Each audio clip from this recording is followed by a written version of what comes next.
Hey guys, welcome back to the channel. This is story about what if Naruto unlocked the memory sealed part 1. Before I start, please do support for more amazing content and comments for part 2. Do consider to subscribe my channel and share my video to your friends and check out the description as well. Let's start the video. The village hidden in the leaf was in a state of utter panic and chaos. The village looked as if it was engulfed by hell itself. All hell had broken loose when they had to suddenly defend themselves against a monstrosity the likes of which they could not be prepared for, bared down upon them in the form of the mighty Kyubi no Yoko, the strongest of the 9 great Biju. There it stood with its 9 long tails, gigantic paws and muscle. Its sharp teeth glinting under the full moon, and its blood-red eyes lit with a mixture of anger and curiosity. It let out a roar as the forest set alight. It was hell as the beast tore them to shreds with but a flick of its tails. "Damn! We getting massacred out here!" yelled the Jounin as the beast sent out another blast of chakra, taking the form of flames as it engulfs more buildings and trees, luckily devoid of civilians. "Quickly get the wounded out of there. We have to hold out till Yondaime-sama can get here." The Jounin bared at another Chunin. That was the only thing keeping their hopes up. Hope that their leader will pull through and find a way to stop this monster. "Kami-sama! We can't take much more of this. Hurry your ass up, Minato. We need your help now." Those were the thoughts of Sarutobi Hiruzen, former Hokage, as he helped his village hold off the beast. Hokage Tower. The youthful visage of Minato Namikaze was etched in a scowl, holding his contempt and sadness at the current situation. They only received word a few hours ago of the Biju coming to attack them, and what little defenses they could put up was crushed by the beast. Now a tenth of their village lay in ruins, and his shinobi were being killed faster than an Uzumaki ate ramen. Minato knew that there was only one way of stopping the beast, and that was sealing it away. That was what he needed to do, but that was easier said than done. For instance, the only seal powerful enough to seal the beast was deadly. Shiki Furin, the Reaper Death Seal. If using it, you summon death itself to help create a powerful seal. The cost is one's life and soul, so he won't be surviving this plan. Then there's the container, which had to be a newborn child, and only 3 were being born this night, which just with luck were his, because his wife had just gone into labor a few hours ago. He was having triplets, a boy and 2 girls. His wife would be bringing their children, Naruto, Nariko, and Nanami, into this world. He absolutely hated being in his position now. He would have to subject 2 of his children to the life of a Jinchuriki. A truly dangerous file filled with conflict. The heavy heart he bore, even knowing he had no choice, was almost too much for him to bear. If he wasn't going to die, his wife would surely rectify that. A cold shiver ran down his back. "Hokage-sama." He looked towards his office door to see a man toss it open, a doctor out of breath, unable to get the words out of what he had to say, but he didn't have to. Minato knew his children were born. It's time were his last thoughts before leaving. Hospital. Kushina Namikaze looked down, smiling at the 3 bundles in her arms. On her right was little Naruto, who was almost the splitting image of his father, with blonde locks strewn about his little head. The only thing that he had of hers, though, was her beautiful violet amethyst eyes, but his were practically glowing like gems from what little glimpses she was able to get from them during his short life, and had whisker marks on each cheek from being exposed to the yokai hours earlier when she first went into labor, and his sisters also had them. In the middle was little Nariko, who, like her Aniki, she also looked a bit like their father, with blonde hair, only she had a few red streaks, and she had navy blue eyes a few shades darker than their father's. On her left was little Nanami, who, like her sister, had both blonde and red hair, only she had more red than blonde, and had identical eyes like their father. Both girls had quite a bit of energy from how long it took for them to go sleep. The 3 babies stirred uneasily, and she could tell why. The Kyubi's malice could even be felt from here. "Shhhhhh, it's alright, little ones, mommy's here, she'll protect you. She won't let anything happen to you, my little angels." The babies settled down, soothed by the voice and love of their mother. Despite seeming calm and joyful, Kushina was anything but the emotions she was showing. In this situation she was fearful. Their home was under the assault by a monster.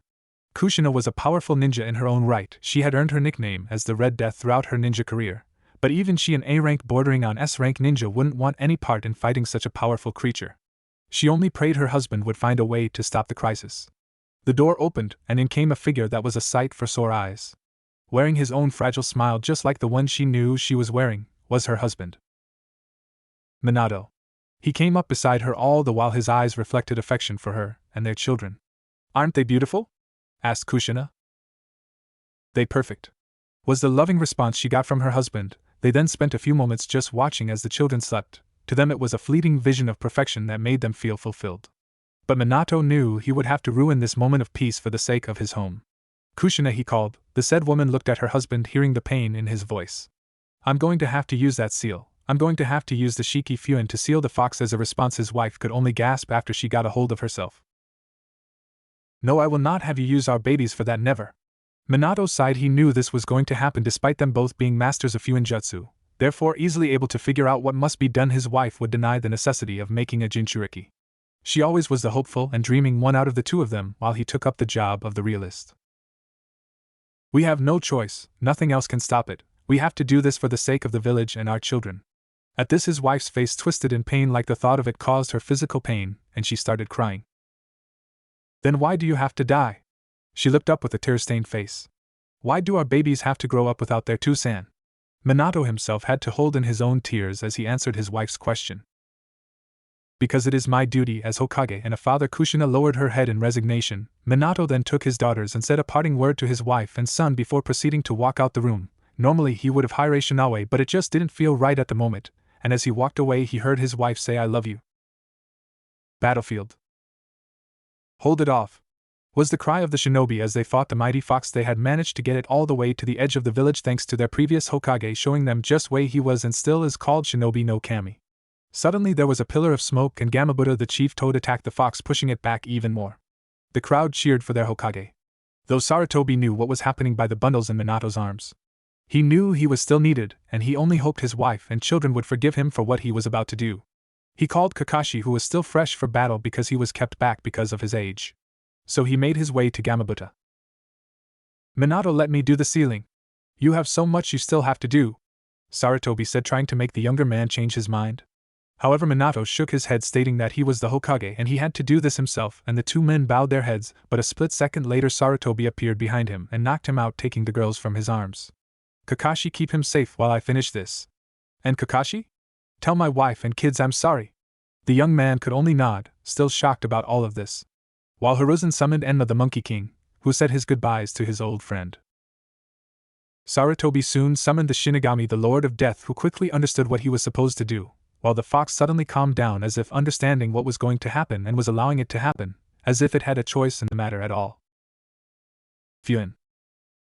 With that cry a great white flash happened, and when it was gone the fox was no longer in sight, and the two girls had two seals, one on each of their stomachs. As they cried being woken up, a great man had fallen and lay still on the ground. Enma gave a pained sigh, letting a single tear fall before going back to his own world to mourn. Meanwhile Minato Namikaze began to stir as he woke up, being held up by his student just in time to see the Enma disappear. He saw Sarutobi's unmoving form and the absence of the Kyuubi, and he put two and two together and jolted from where he was being supported. He ignored his student calling him and rushed to where the two girls. The deed was done, and he could not change it, so he picked up his daughters and looked down at the third's still form. Thank you, were the last words he spoke to the man who just saved his life. Hospital. Kushina Namikaze saw the end to the fighting and realized what that must have meant, as was the evidence of her crying. Just then the door opened up and she saw someone she did not think of ever seeing again, her husband holding their daughters in his arms. Her crying stopped as he walked up to her, neither doing anything as they looked awkwardly at each other, neither knowing what to do, until Kushina laughed and engulfed her husband and daughters in her arms, holding their children between them as they cried tears of joy. Their family was not destroyed. Later a village meeting was held early in the morning. Minato stood holding his daughters while a little ways back Kushina held their son Naruto. Good people of the Leaf, I know you all are in pain now with the loss of so many and the destruction brought about by the Kyuubi, but please do not sadden. We have survived thanks to the sacrifice of so many, and we have made it through to a new day, and we can rebuild what we lost. At this the crowd cheered from the conviction in their leader's voice. In fact, I hold here in my arms two heroes along with the help of the late Sandaime Hokage, who gave his life to save this village by sealing the yin and yang into these two girls, my daughters Noriko and Nanami Namikaze. At this the people broke into another cheer, not doubting the words of their Kage, even though a few that did were pulled into the shadows and had it beaten into them. Later that night, Minato and Kushina watched their children sleep in their crib, cuddling with each other. For them this was the perfect moment in all their lives. Finally everything was perfect. For them nothing could ruin this for them. Little did they know certain things will change everything, and only destruction would await if things went down a bad path. Life was a bitch, and they were about to learn it was always the calm before the storm. It had been quite a few years since the fox attacked the village. The people of Konoha still mourned the dead, but they already started rebuilding their village, and by now the village was back in top notch, especially with their trade line in Nami no Kuni. Everything was going so well, this went double for the Namikaze family. Namikaze compound. Currently Kushina was watching over the three kids while they each did their own things while she was sitting with Mikoto Uchiha, her best friend since the academy. Meanwhile Mikoto's sons were also there seated with them watching the three other children. Kushina-chan, your kids sure are energetic. I almost feel sorry for you, but then again they inherit that from you, although Naruto-kun seems a bit out of place rather choosing to sit under a tree and read.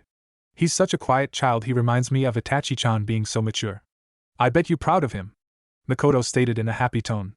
While Itachi sighed, his mother was just so blunt. Well, Mikoto-chan, he has always been so quiet, and he always had stuffed in books. Honestly, don't know what to do anymore. Even Minato wasn't this quiet when he was younger. For once I wish he could maybe communicate more with his sisters. Kushina sighed in exasperation, which the other woman looked confused at. Why? Does Minato feel the same way? Doesn't he communicate well with them? I know Itachi-chan was like him a little, but he knew how to communicate with his cousins at least. Asked Mikoto, wearing a frown on her face. Meanwhile, although Itachi wasn't one for trouble and eavesdropping, he couldn't help listening in on his mother's conversation with the Udame's wife on the 4-year-old boy who sat in the shade of a tree a little ways from where they sat, with a book in his hands.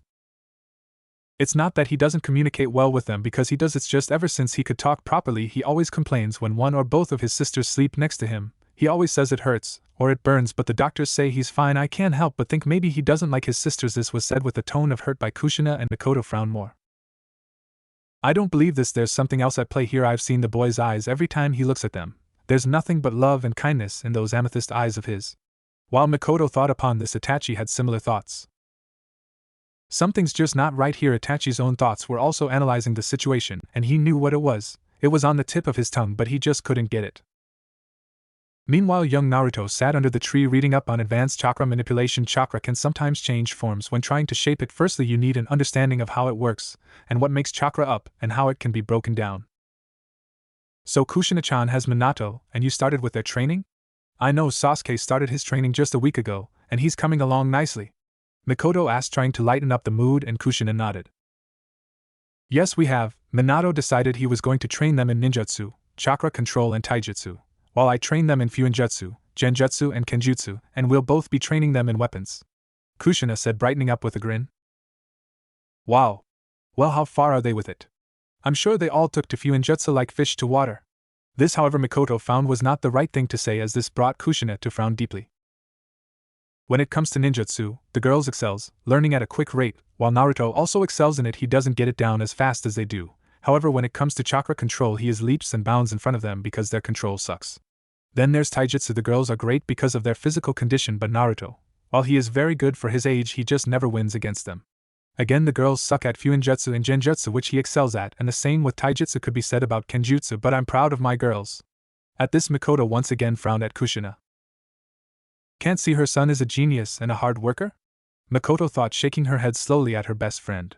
One day, Kushina-chan, this is going to come back and bite you. Meanwhile, Itachi was shocked and impressed.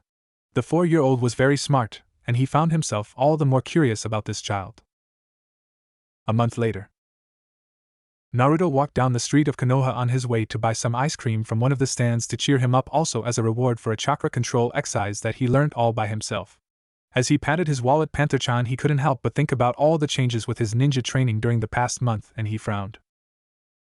Tusan Ka-chan, why do you favor Nariko-chan and Nanami-chan more than me? This was his thoughts as he thought about the past month.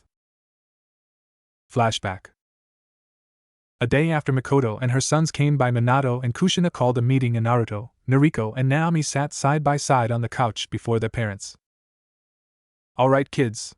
Your Ka-san and I have decided to change your training a bit. Firstly, we decided to hold off fuinjutsu, genjutsu and chakra control for a few more years. Another thing we have decided, since the girls hold the Kyuubi's chakra, they had to be trained first, so Naruto, we won't carry on training you until you all start the academy. Minato said happily, even though he just unknowingly hurt his only son by doing that, but the girls cheered and Kushina smiled, but Naruto frowned deeply. Ka-chan? Tusan? How come the things I'm really good at are put on hold, and why is my training on hold just because the girls hold the Kyuubi's chakra? Why not hold off on the things that they excel in? Naruto asked, wearing the same deep frown, not understanding why his parents would stunt his growth. Naruto Namikaze. Stop being so selfish. We are doing this because your sisters need it more. And they will be targets. Kushina said in a disapproving tone, scolding her son, while Minato frowned at Naruto and the girls grinned. But Kasa-san, what about me? Naruto never got to finish as his mother yelled for him to shut up and go to his room and not come down until she told him to, because she wasn't gonna tolerate any back-chatting. So he dutifully got up, ignoring his sister's looks of satisfaction, and went to his room and cried himself to sleep. The following weeks were hell for him, because every time his sisters made sure to get him into trouble, and their parents didn't believe when he said something and his sister said differently. End of flashback. Naruto was so consumed by his thoughts he never noticed the old lady walking in front of him. Meanwhile, Elder Katsum Kurama of the Kurama clan was taking a stroll around the village to stretch a bit. The elder was currently dressed in what seemed to be a brown traditional kimono with a dark pink obi with white petals decorating it at the sleeves and bottoms. Her gray-brown hair was pinned up in a bun, and her honey-colored eyes shone with happiness. Oof. Who the heck do you think you are bumping into? Oh, it's just a brat, the Kurama huffed, and was about to carry on walking, that is, until... Hey! What's that supposed to mean? Naruto shouted in a burst of rare childishness, momentarily forgetting about apologizing to his elders. That young man was supposed to mean you just a snot-nosed brat. And you have no right to speak to your elders in that manner. Especially a clan elder of the Kurama clan. Elder Katsum barked at the 4-year-old boy with a twinkle of amusement shining in her eyes. While Naruto just realized he was shouting at an elder and took a step back before bowing low to the woman. I'm so sorry, Elder-san. It was wrong and unjust to speak in the manner of which I have. And I should not have done so, but I was so unfocused and in my own thoughts. Please let me make it up to you. These were Naruto's words as he bowed, and the elder put on a thoughtful face as the boy looked up at her with his amethyst eyes. All right. Now we are talking. How about I some dango? Then I'll share my wisdom with your young mind. Sounds fair enough? Katsum spoke with a glimmer of curious mischief. Yes, Elder-san. That sounds fair enough.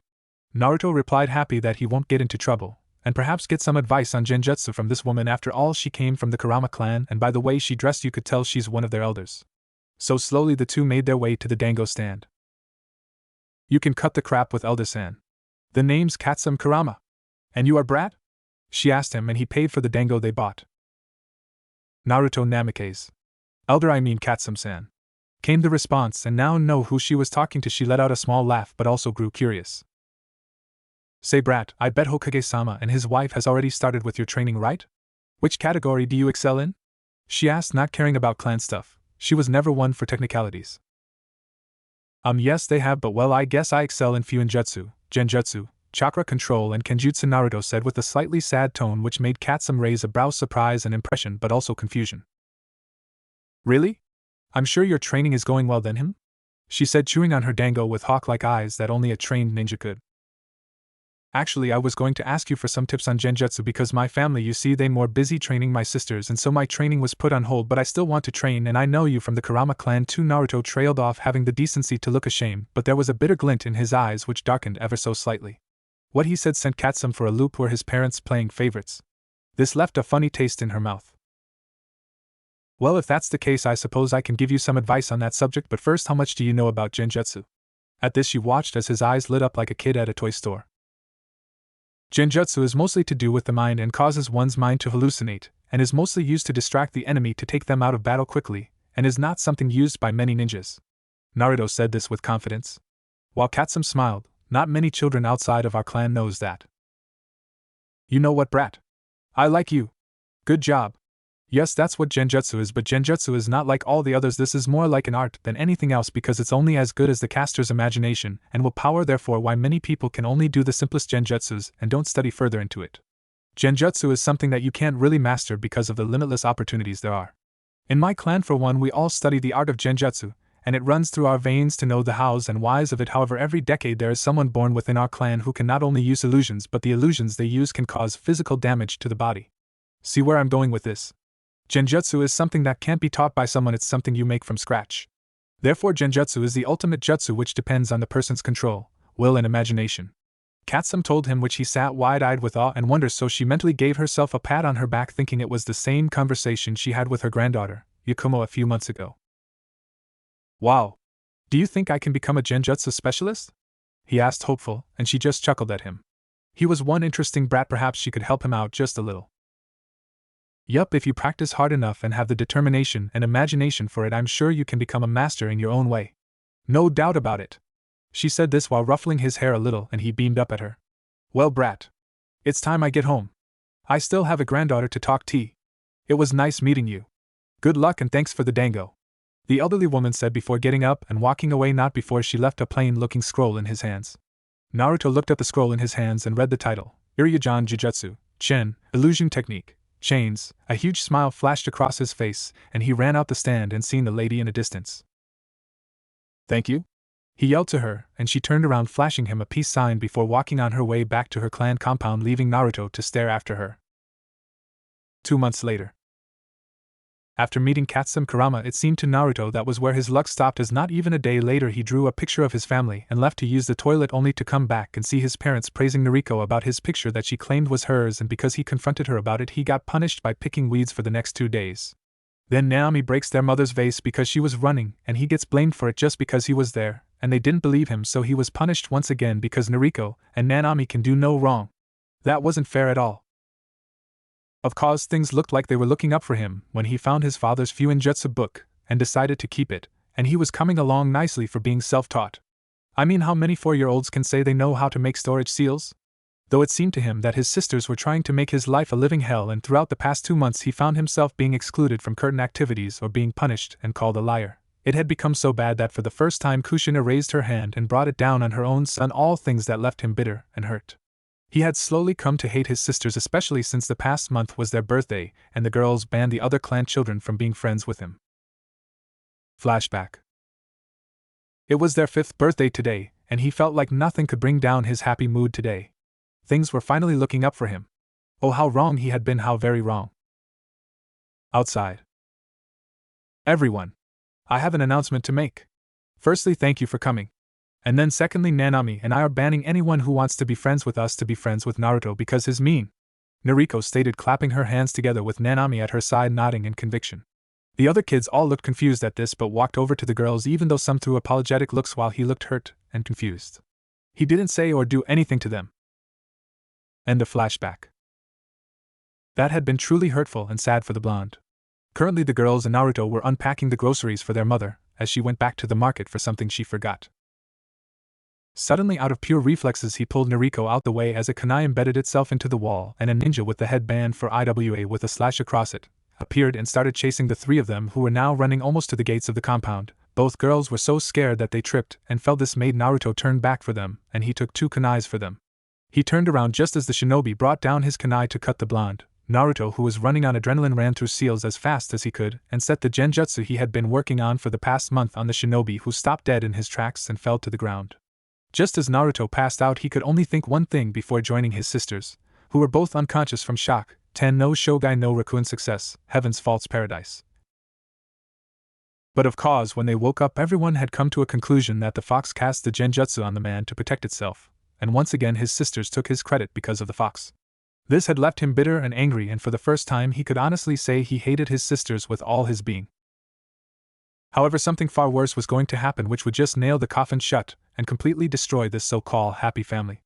All this would soon take place on the triplets' 7th birthday. Soon a legend would be born and a prophecy would come to play which will leave earth-shattering revelations. The sun slowly made its way into the sky and was shining, as people and shinobi started about with business.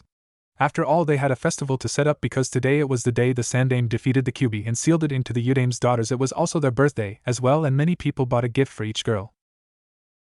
Hospital, 10th floor, head medic's office. Humph. Shizen. Come look at all these people. Walking around without a care. Buying gifts for those 2 brats. This was stated by a blonde-headed woman who looked to be only in her early 30s. Her honey golden brown eyes narrowed in contempt at the villagers as a black-headed woman walked in the office. Her dark brown, almost black-eyed, held the same emotions. Hi. Tsunade-sama. It's as if they forget the Udame has a son too. It's honestly shameful. Those girls think they will be able to outshadow Naruto Toto. They have another thing coming. He is so much better than them. How Hokage-sama and Kushina-san can't see this is beyond me. Jiraiya-sama is even ashamed. He said every time he tries to include Naruto, they either get distracted by the girls or they brush it off and say Naruto's too busy stuffing his heads in books and pranking people. Even when we say he's not like that, they always saying he's my son, I should know. Yet they know nothing about him. Per Naruto-kun. If I didn't still think they loved him a little, I'd say they'd forget him one day, and I doubt things would be the same again. Even while Shizen said this, it was like fate was laughing at her because soon she and everyone would find out just how true her words were, and how it would soon bring about changes and big ones too.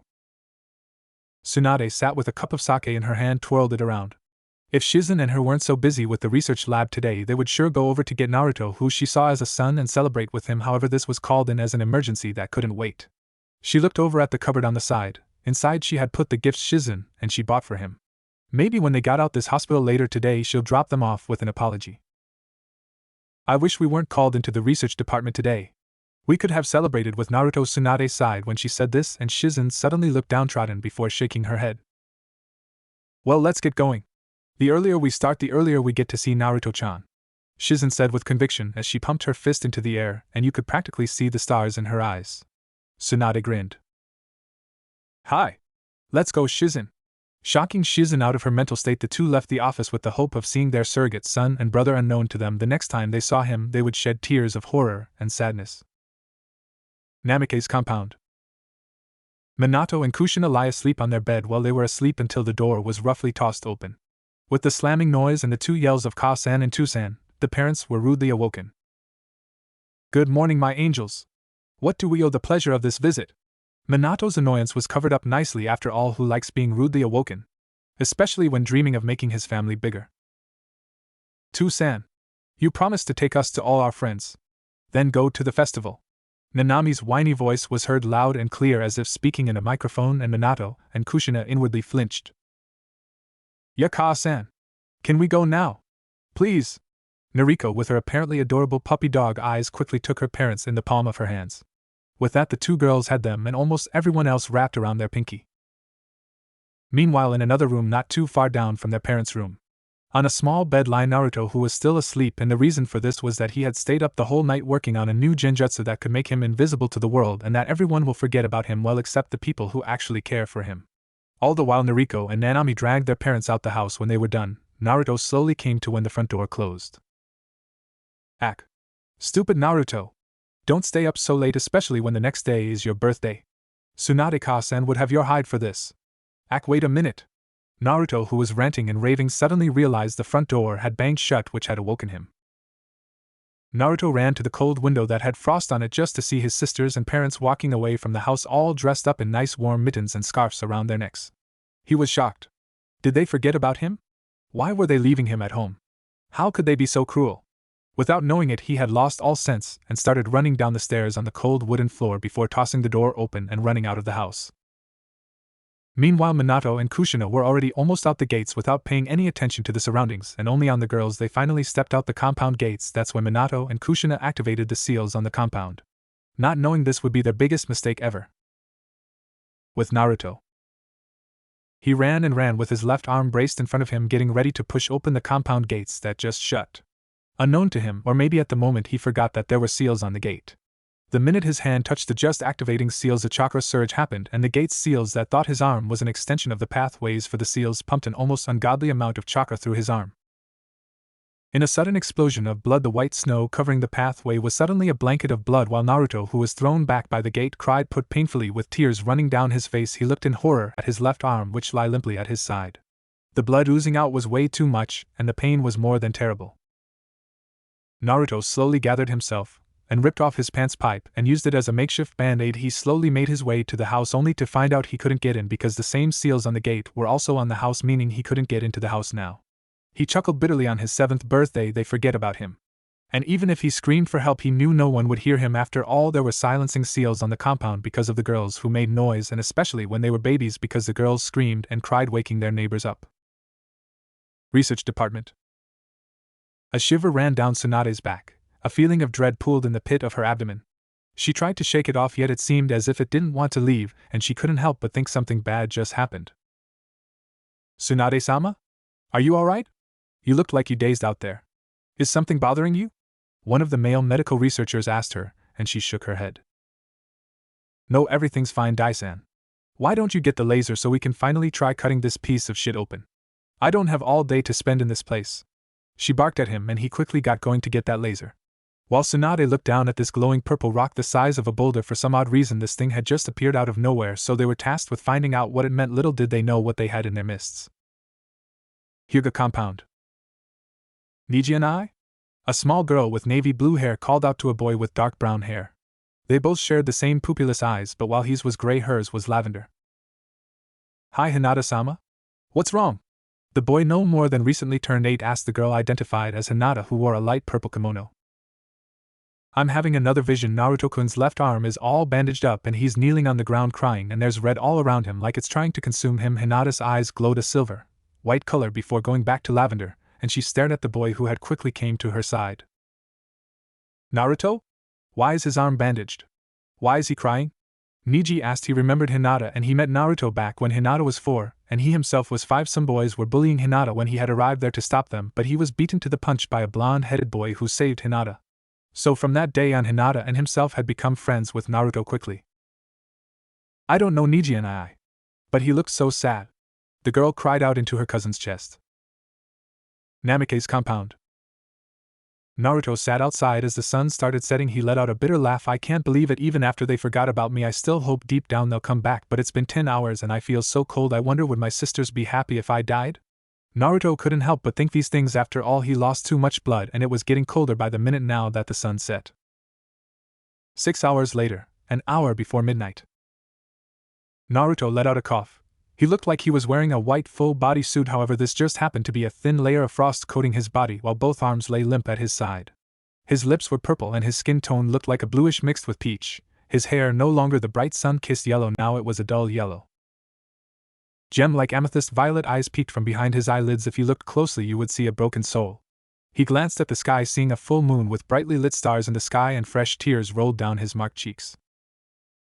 If this is how my life ends, well damn, what a life, neglected for my sisters, ignored by most of the other clan children. Ah, what a life. My only friends Hinata, Niji and Itachi Jiraiya, Tsunade-ka-chan, Mikoto-ka-chan, Katsumoba, Biwako-oba, Shizune, Enkone, Tuchi-san and Ayam-chan. I'll miss you, Naruto thought as he felt a tremor wreck his small body that he couldn't feel anymore. Slowly a bittersweet smile made its way across his face. His eyes dimmed, slowly losing all the life they once had, and just as the fireworks went off exploding in a shower of different colors, the last bit of life left his eyes and his pulse stopped. Festival. Minato and Kushina had gotten all the clan children, and the children played while the parents got drunk, except for the Uchihas because Itachi just came back from a mission, Fugaku was stuck doing paperwork, Mikoto believed she had a stomach virus, and Sasuke was sick with flu. The Hyuga cousins were watching and looking where Naruto was because he only arrived a few hours earlier at like 5 because their father was called to a meeting quickly by the elders, and when they arrived they thought maybe Tsunade was with him, or had him somewhere, but now that the fireworks just went off and everyone was gathered around, neither Hyuga could spot Naruto anywhere, and that left a sense of dread in their stomachs, especially since Hinata's vision. Poof! Suddenly white smoke covered the area and out popped Jiraiya of the Sannin, grinning like a mad thing as both Noriko and Nanami ran over to him demanding what they got for their birthday, and everyone else surrounded. Now children. Because Minato is my student, I will be allowing you to sign the Toad contract. Now where's Naruto? I want him to sign first, after all he was born 5 minutes before you girls. Naruto, you brat, where are you? Kushina? Minato? Where is the brat? I know Shizen and Tsunade's at the research department. This question was answered with a deadly amount of silence which left Jiraiya uneasy. Minato and Kushina paled while Noriko and Nanami looked a little angry but also devious. Oh my gosh! Minato, we forgot him at home. Let's hope he didn't trash the house. You know how he pranks. He'll probably forgive us when we let him sign the Toad contract. Let's go home quickly, Kushina said, and all the clan mothers looked at her in shock. How could she forget her own son? Minato nodded and they all, including the other clan heads and their children, made their way to the Namikaze compound, not knowing the horrifying scene that shall forever be embedded in their memories. Uchiha compound. Mikoto decided since she was feeling better she would drag Itachi, Sasuke and her husband with to the Namikaze compound, thinking that they will meet the family along the way to give their wishes, not knowing Itachi's life would change to the event he was about to witness. Namikaze compound. The minute Minato and Kushina opened the gates, they were hit by a heavy smell of iron, a smell they knew all too well. The children let out screams at the horrifying bloody gates and snow-covered pathway that was now looking like a bloody puddle. Before anyone could do anything, Hinata and Niji ran in a certain direction of the gardens in the compound. Itachi and Mikoto soon followed not a minute later, and after knocking the other children out they all ran in the same direction as the others, only to come to a sudden stop as they gazed upon the scene. Naruto Keiyuen! Hinata yelled as she dropped to her knees, tears free falling from her eyes, and Niji stood behind her throwing up and crying too. Mikoto was no better than Hinata, she too was on her knees, Itachi was too, but his eyes changed. First it flashed red, then it turned into his Sharingan with 3 comers before it turned into what looked like a windmill shuriken, but only the legs were longer and sharper looking than a shuriken. The scene before them made their hearts stop for a moment. There, under the same tree that he sat under when he was 4 reading about advanced chakra manipulation, was the figure of Naruto. Blood-red snow beneath him. His now lifeless amethyst-violet eyes were half open as if staring back at them accusing, and the bittersweet smile he wore was still upon his face as if frozen for eternity. "My baby!" Mikoto cried out, sobbing while shooting up and running to him, and clutching his small frozen frame against her own bigger one, running her hand through his now dull blonde hair. "It's going to be okay. Honey, Ka-chan's here, baby, Ka-chan's here, now everything will be fine." She sobbed, rocking back and forth while one thought ran through the other clan's heads. Why is Mikoto crying like her son? Poor woman looks distraught, and Kushina and Minato are frozen in shock and horror. The full moon shone over the scene as Jiraiya was on his knees with tears running down his face. He suddenly got up and slapped both Kushina and Minato across their faces, snapping them out of their daze, and Kushina suddenly started crying, whispering, "My baby, oh my baby," over and over while Minato shook, crying silently. "This is your entire fault.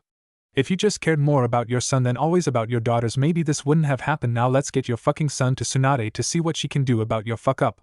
Jiraiya barked at them, and Kushina cried some more before making her way over to Mikoto, who still rocked Naruto back and forth, and she took Naruto's body out her best friend's arms, who was shaking badly. "Miko-chan, let's go to the hospital." She never got to finish because Mikoto stood up and slapped her across her tear-stained face while glaring daggers at her, a true Uchiha glare that never before was directed at her, and it left her speechless and standing with Naruto's ice-cold body in her arms.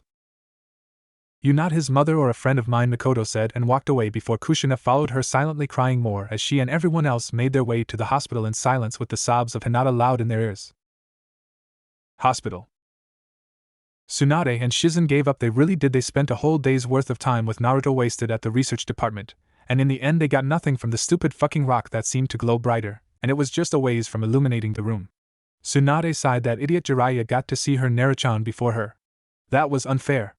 She mentally pouted. Bang!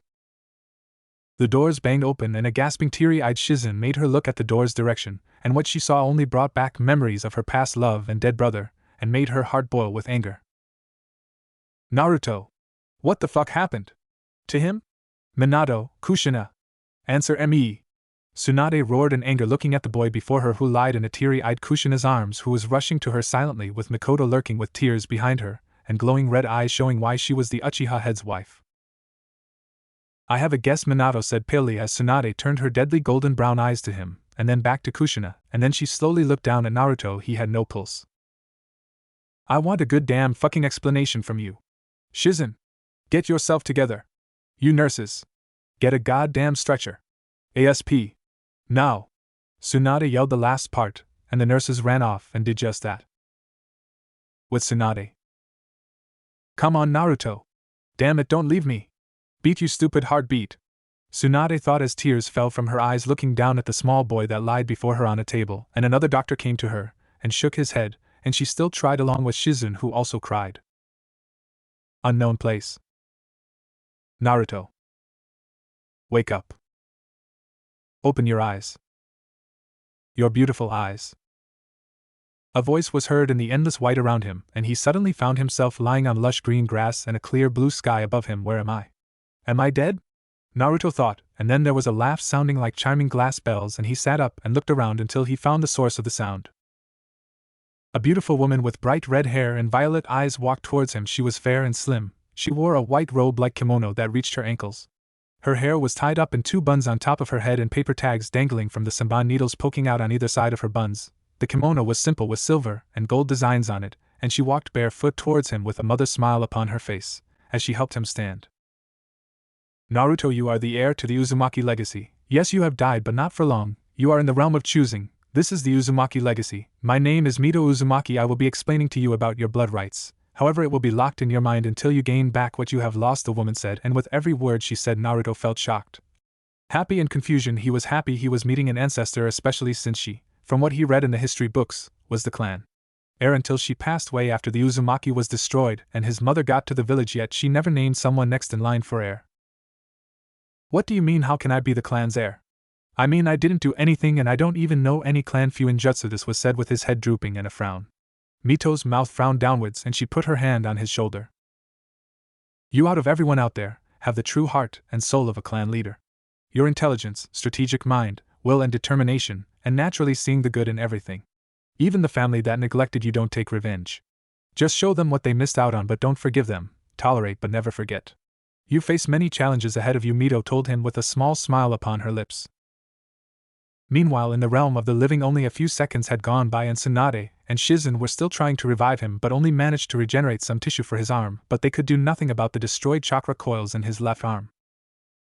Outside, Kushina and Minato got verbal beatdowns by Mikoto, and it made them feel like shit, while Hinata and Niji refused to leave the hospital until they got word of Naruto, while many of the other clans went home shaking their heads at the couple, and Itachi sat on the other end perking up every time a doctor walked past.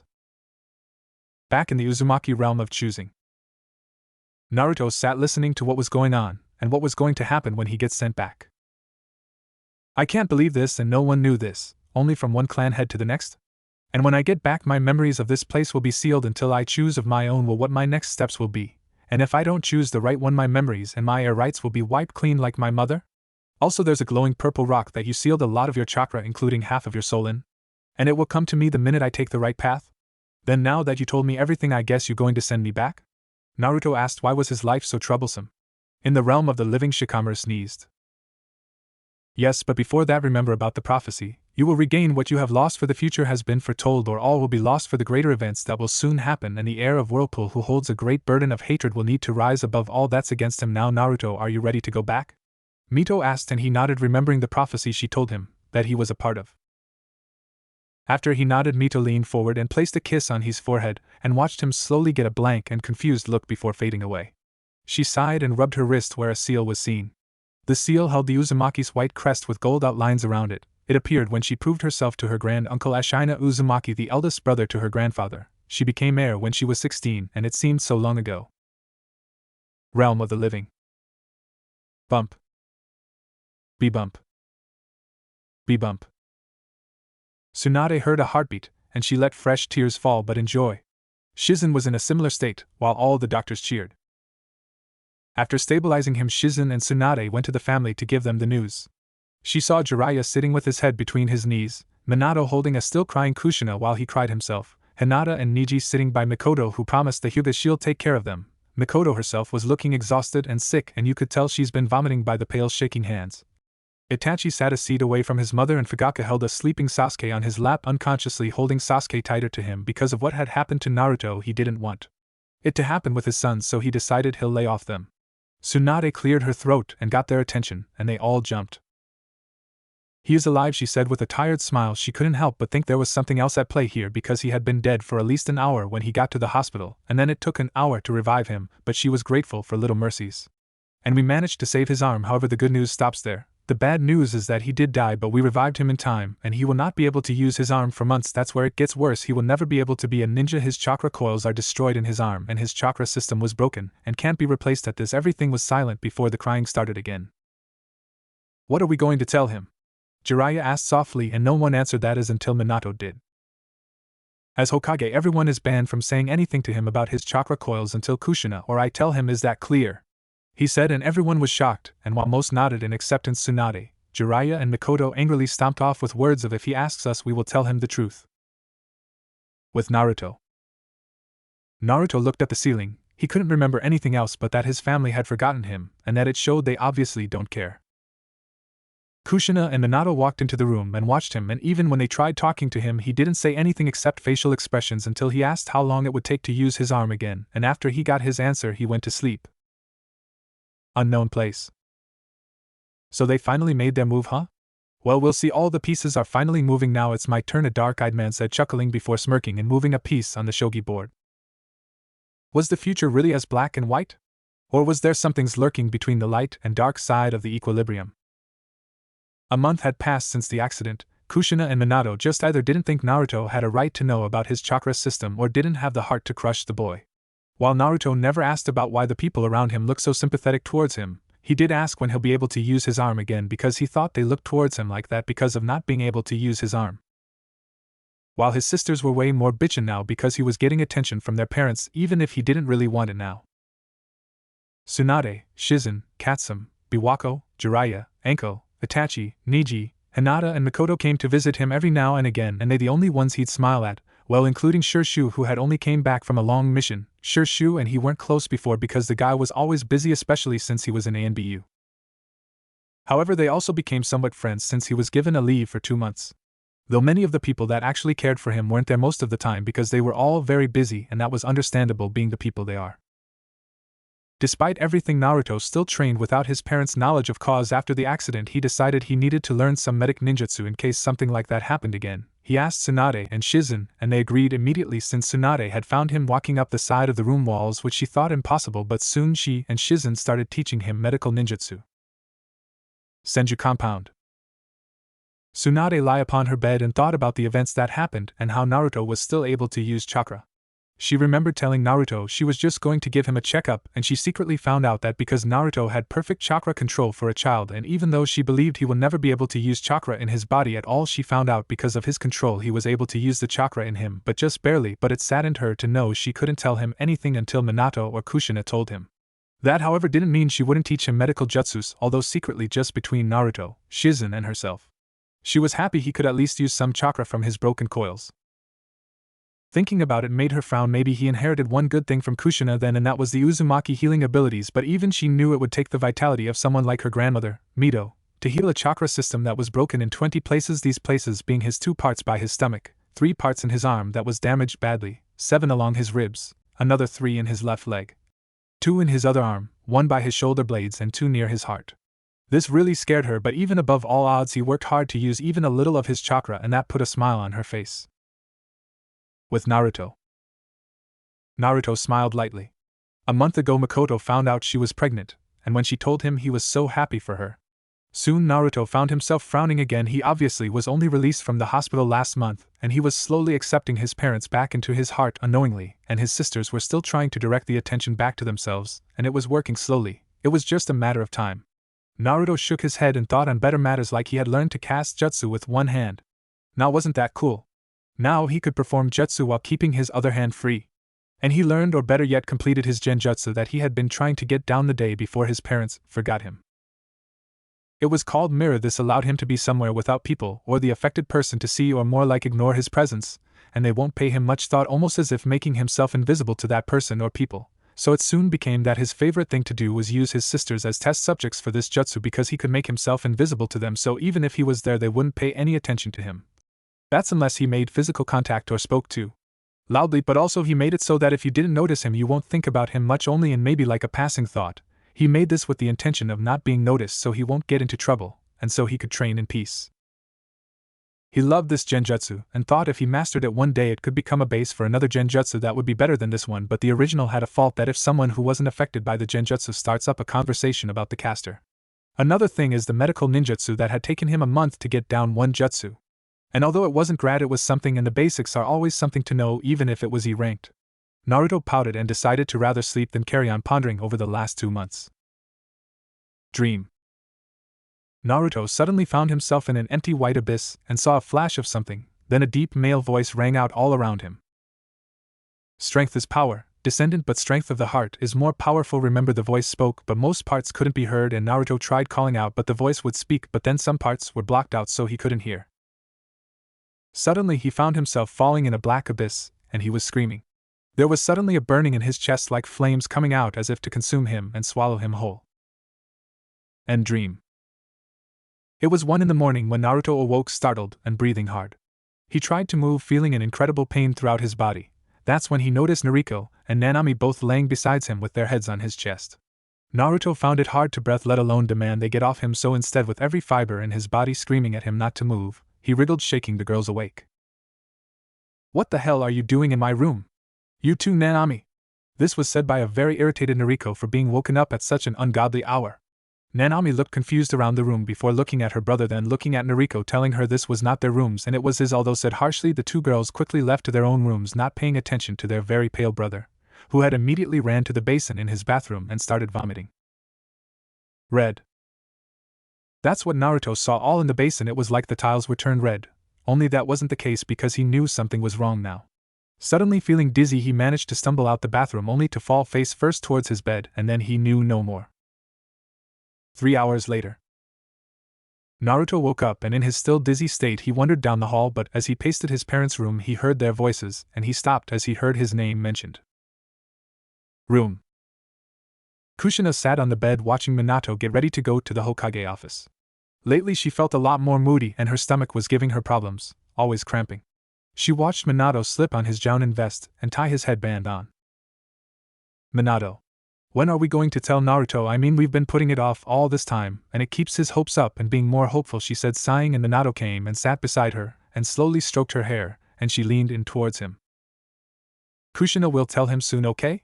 But we can't right now. Come out and say, hey Naruto, don't take it the wrong way, but using my influence as Hokage, I told everyone not to tell you that you will never reach your dreams because your arm's chakra coils are completely destroyed and your entire network has been broken into almost 20 places, so you will never be able to use chakra or become a ninja ever.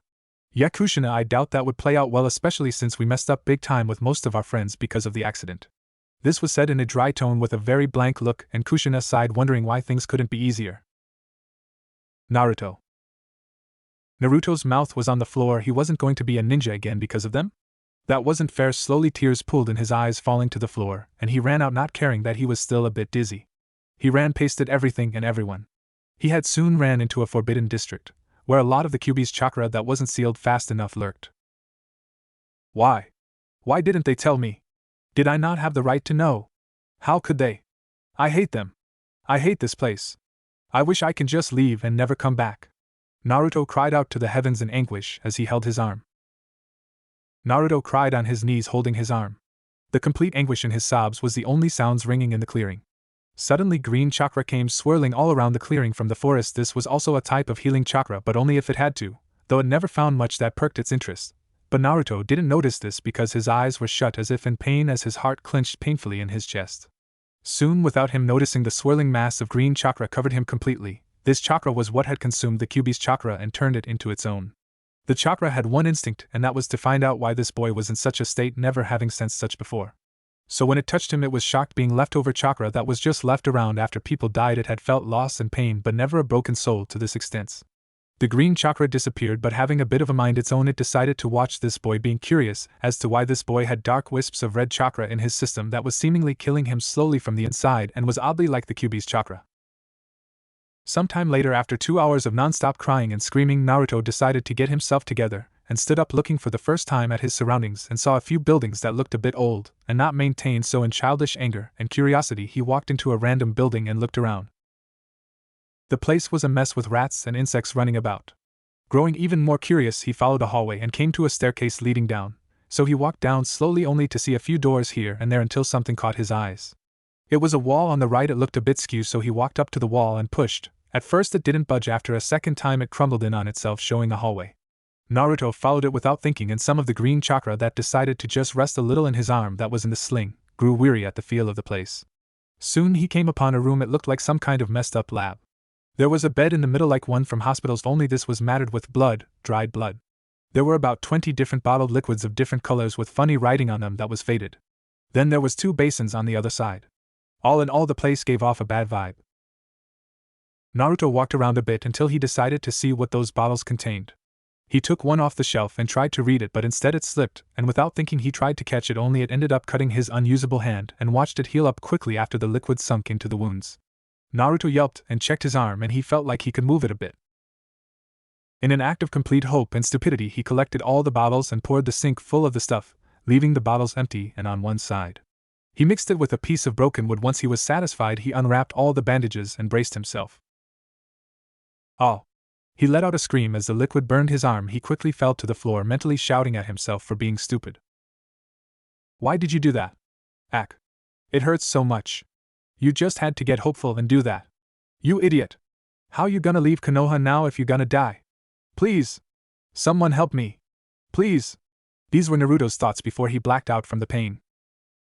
The green chakra in his arm was panicked. The first thing that spilled into the wounds was dealt with quickly, but also took quite a bit of effort, leaving the green chakra with hardly anything left because of how strong that acid was. And now this. Just when it was getting more curious about the boy, so it did the only thing it could do. It called on all the other green chakra that lie bored around the place to help it save the person it was curious about. The other green chakra responded and were there in no time. All the chakra surrounded Naruto and forced itself into the boy. Naruto could be thankful that this chakra was trying to help him and that his coils were broken in those 20 places, otherwise this could have turned out very badly for him. However, no one would ever expect the future outcome of this. Hokage's office. I want all Jounin here ASAP. There was a sudden chakra surge in the condemned areas that are still going down to be rebuilt, and we need to know exactly what happened and how it happened. Minato was not happy as he yelled out orders to his assistant.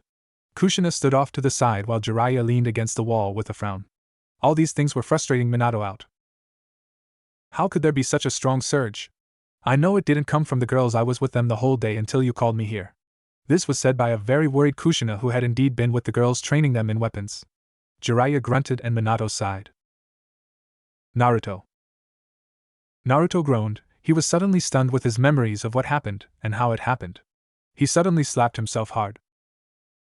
Ow, how could I have been so stupid? Shit, ow, what the hell? Everything hurts. What happened? This was Naruto's thoughts as he shifted from the floor until his eyes widened comically and he let out a yell. What the heck? Oh my gosh. My other arm works. Kami. I think that stuff in the bottles did this. Act stupid, Naruto. Stupid. You really shouldn't have done that.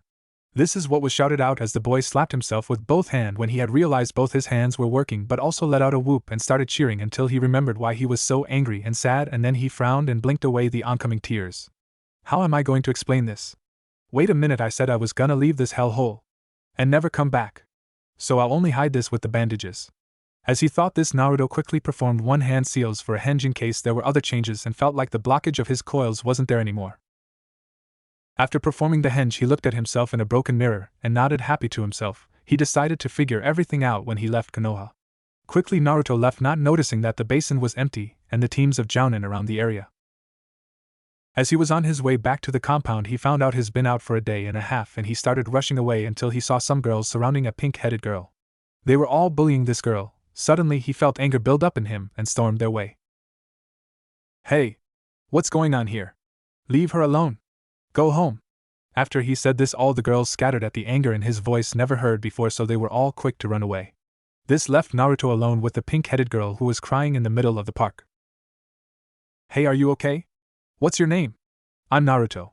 Why was those girls bothering you? Naruto asked gently, sitting down in front of the girl, and she sniffed and shook her head. You not here to tease me, are you? She asking softly, stuttering and looking at him with emerald green eyes, making him blink and shake his head. I'm Sakura Haruno and they always tease me about my forehead. I don't know why I have a big forehead. It's not my fault. She yelled before sobbing into her knees with her body shaking, and Naruto patted her head with the hand that wasn't damaged before he fixed it. I'm sorry, your forehead isn't that big. They lying to you just because you must be really smart. He told her, smiling softly, and she looked up with hopeful eyes. Here, take this, he said, pulling out a purple string that he used as a bookmark from his pocket and tied it double on her wrist. I'm going home now, bye. Naruto said, waving at her, and she smiled a little smile and wiped her tears away. Bye, Naruto-kun. She yelled, her voice cracking a little from all her crying. Later that night. When Naruto got home, the place was empty and no one was around, so he went to his room and undid the henge and looked in the mirror and noticed some differences. First, his hair now had black streaks along with the blonde. His eyes stayed the same but looked more intensive than before, and his whisker marks were a bit lighter now and looked like they would fade as he grew older. He quickly noticed that there was more of a curve in his face, giving it a bit of a sharper look than before, and he looked just a bit older with his features and hardly like his father or mother now, and he was glad for that. Wow, I wonder if it was because of that medication that I'm like this now. Maybe I should try and see if my jutsus still work properly. Naruto thought, admiring his new looks before making a shadow clone that he learned how to make when he secretly watched Kushina teach it to the girls. So he spent the rest of the day checking if his genjutsus worked still and if the medical ninjutsu also worked, and also the Academy 3 along with a little few injutsu. During this time he found himself able to go on for a while without getting chakra exhausted. He managed to figure out casting genjutsu was easier now and didn't need way too much concentration like before, and his little bit of ninjutsu he had, which was only 5 and all low C ranked, he learned them from watching Minato train the girls before his injury. The jutsus were all stronger and took less time to do. Once again he was struggling with something he picked up. It was that he had a slight chakra sense, and figured that out when Kushina came home, and he got a jolt of surprise when he felt her chakra in the house. This added to Naruto's building questions, and he decided to rather keep the henge up until he buys some blonde dye so no one notices before he leaves, which he decided would be the weekend because he wanted to get more of a feel to his slightly new appearance and abilities, also to get supplies together and plan an escape. Unknown. Meanwhile, elsewhere, a woman wearing a blue dress banged a wooden desk in frustration. She wore a scowl on her face as she read the scroll again. 100 children killed, 1,000 men and women killed. 12 ice users from the Yuki clan. 20 Hozuki clan members.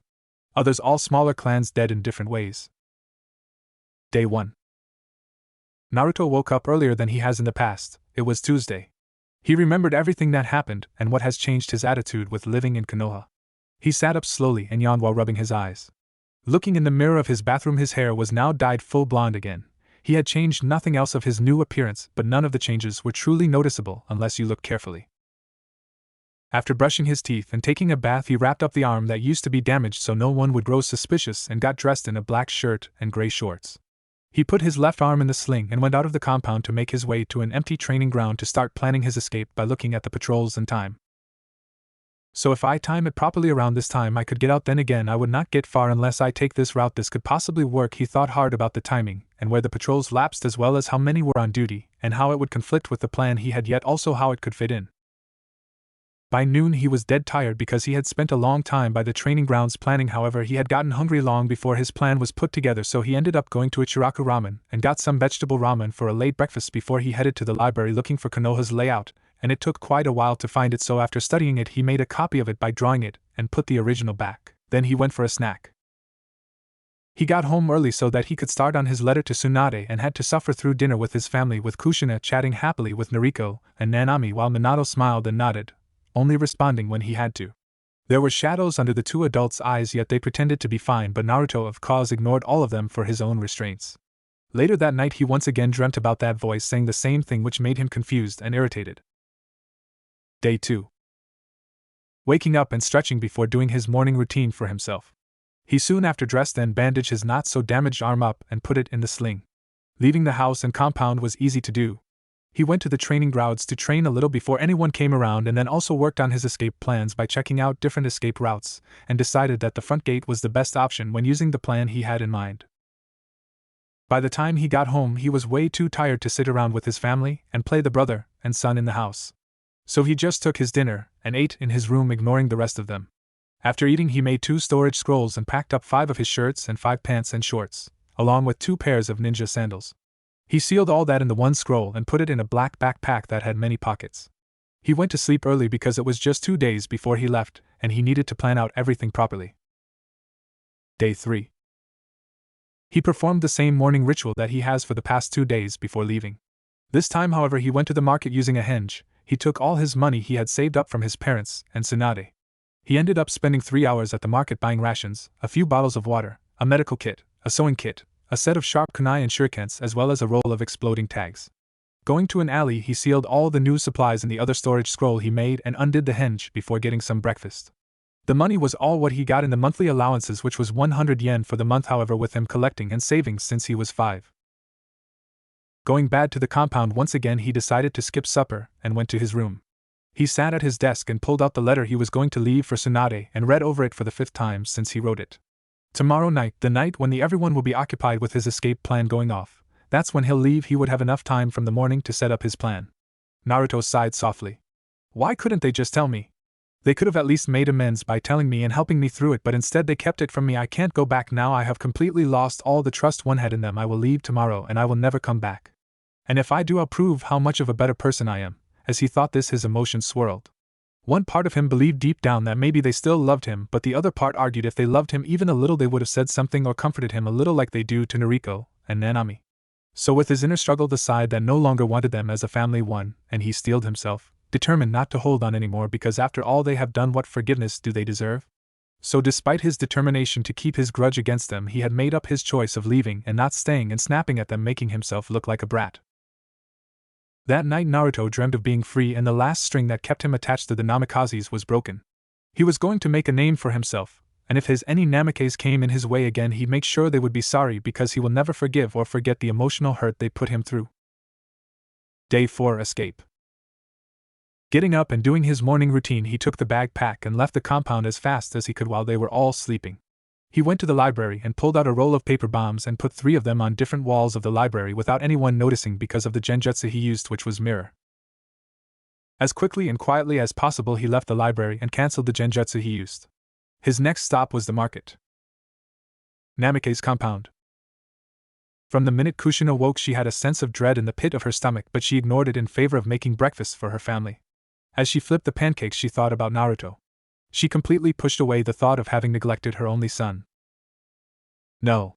I never neglected him. He was just always so quiet and caused trouble. That's why we sometimes forget about him or ignore him. After all, I never raised him to be disrupted. The only reason he can't play pranks now is because of his arm, so the girls must be mistaking some other child's pranks for Naruto's. Yeah, that must be it. As she thought upon this, the girls ran down the staircase and into the kitchen with big smiles on their faces, making herself smile as well.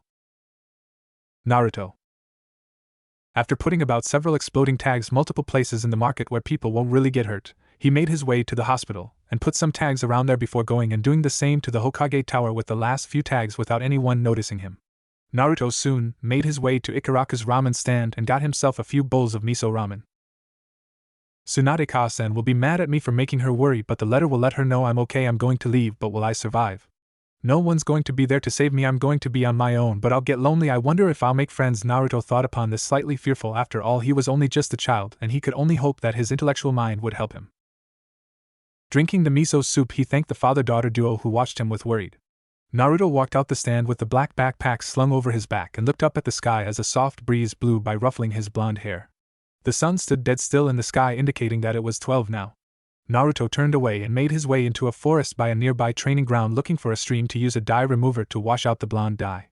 He had planned everything out as best as he could. Now all he had to do was put this plan in motion and make his escape. 10 hours later. A boy in black, who was identified as Naruto with his streaks in his hair, moved around in the shadows as quickly and silently as he could. As he made his way to the front gates of Konoha with a black backpack slung over his back, he stood in the shadow of the wall making his chakra signal as small as he could. Then he made a hand sign and sent out a small pulse of chakra and then hinged into a rat at the same time as casting his genjutsu mirror on the guards by the gate. Boom! Was the sound of all the paper bombs going off, which was also Naruto's signal to leave when the gate guards jumped looking for the problem that caused the explosion.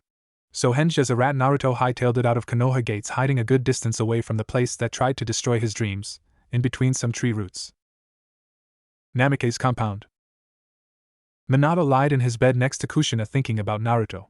Come to think of it, I haven't seen him the whole day. I wonder if Kushina has. As he thought this, an explosion went off, startling Kushina awake. Minato! What's going on? There was just an explosion. Oh my god! Where are the girls? Kushina asked frantically as she jumped up and quickly got dressed in some pants and a top and grabbed her weapons. Minato quickly did the same and the two of them rushed to the girls' rooms. Getting to their rooms, they found the girls shaking and awake with confused and fearful looks on their faces. Unknown to them, in their panicked haste, they fell back into their routine of easily forgetting their son. Ka-san? Tu-san? What's going on? What happened? Was that an explosion? Is the village under attack? The two girls shot off questions one after each other. It seems like it, but don't worry, angels. Tu-san and Ka-san will protect you, Kushina told the girls, comforting them as an ANBU showed up and started speaking to Minato. Kushina, let's go, we need it at the office. The village is going on lockdown for the next few days until a proper investigation is done. Let's go, we need to get to the bottom of this. And soon after Minato said this, Kushina nodded and said goodbye to the girls, and they both disappeared in a yellow flash together. Naruto. After waiting a few minutes, he undid the hinge and started running as fast as he could in the direction which was the borders of Fire Country, as it had stated on the map he had with him. He still held his breath, hoping that the village will be put on lockdown for an investigation so he could get out of the country as fast and as safely as he could without being noticed. As he sprinted further away using his chakra to stick on the branches, he could not help but feel a bit of guilt from running away, but he pushed that aside. He needed to think about himself for a change. Hokage Tower. The people occupying the meeting room were in utter chaos and disorder, with clan heads and civilians shouting and fighting among each other, and that is the scene Minato and Kushina flashed into. The chaos only settled down by seeing their Hokage and his wife. Hokage-sama, Kushina-sama. What's going on? Are we being attacked? Have you caught anyone yet? Do you know who did this? These were the questions fired off by the civilian council members, one being especially loud was Harunomabuki, which made some of the more sensitive clan heads wince at the loudness. Silence. Firstly, it would seem like we are being attacked. Secondly, we do not know who the culprit is. Thirdly, what we do know is that the library, hospital, area around this tower, and the market was targeted other than that no other places have been bombed with explosive tags. This is a worrying factor, so the village will be on lockdown for the next few days until an investigation is done. Dismissed. After explaining this to the council, they accepted it, and Minato and Kushina left to his office. Naruto. Naruto stood panting. He felt like he had been running forever, much longer than he could keep up. He pulled out the map and estimated that he was about halfway to the border of Fire Country, and like someone lifted a weight off his shoulders, he slumped over under the tree he was standing under. After all, he had been running right through the night, only taking short breaks every now and then. Soon he fell asleep under the tree hidden behind some of the bigger roots. 8 hours later. By the time Naruto woke up again, he could see by the sky and sun that it was probably late afternoon, and he mentally smacked himself out of his sheer forgetfulness with his situation. What if the village sent out Anbu already? And they could have caught him. What if they caught me? They'll drag me back and lock me up. I forgot about that. Naruto thought as he looked around for anything suspicious before pulling out a bottle of water and drinking some up. Then he put it away and stretched. It wasn't long before the sun set, and he was on the move again, moving only as fast as his still sore muscles allowed him to. Konoha. Tsunade was stuck once again in the research lab looking over some new poisons that Shizen and her were trying to break down in various parts. She had heard the explosions, and a Chunin had come running to Shizen and herself just to tell them not to worry and that for now the village was on lockdown. It made her angry to no end, but she had her duty along with Shizen in the research lab for future reference, and she understood that, which is why she ended up working along with Shizen to the bone for the next 3 days.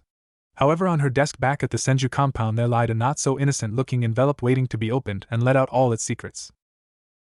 Naruto. 2 days had passed since he left Konoha, 2 hard days of running non-stop even when his muscles protesting, and now he was almost to the border, just a few meters away from freedom, and in a fast sprint he crossed it as fast as he could. He was now on the border of sand. Suddenly the wide grin that stretched across his face twisted into one of pain, and he dropped to the ground in pain, clutching his head with both hands. He felt like his head would explode in a shower of gore, and he couldn't stop it. His scream of pain was cut off in his throat when he blacked out. 1 hour later. Waking up to a splitting headache was something Naruto had become used to after all reading throughout the night about chakra arts had both its pros and cons. However, Naruto had the worst headache yet. His eyes hurt, ears hurt, and most of all he felt like he had been introduced to a hard book cover meeting his face. But checking out by feeling his face he could tell nothing was broken, so as he sat up. Suddenly everything came rushing back to him. Mito, the Purple Rock, him being the chosen heir for the Uzumaki clan, their legacy, the prophecy that he didn't care about, and having his memories sealed and the reasons behind getting them sealed.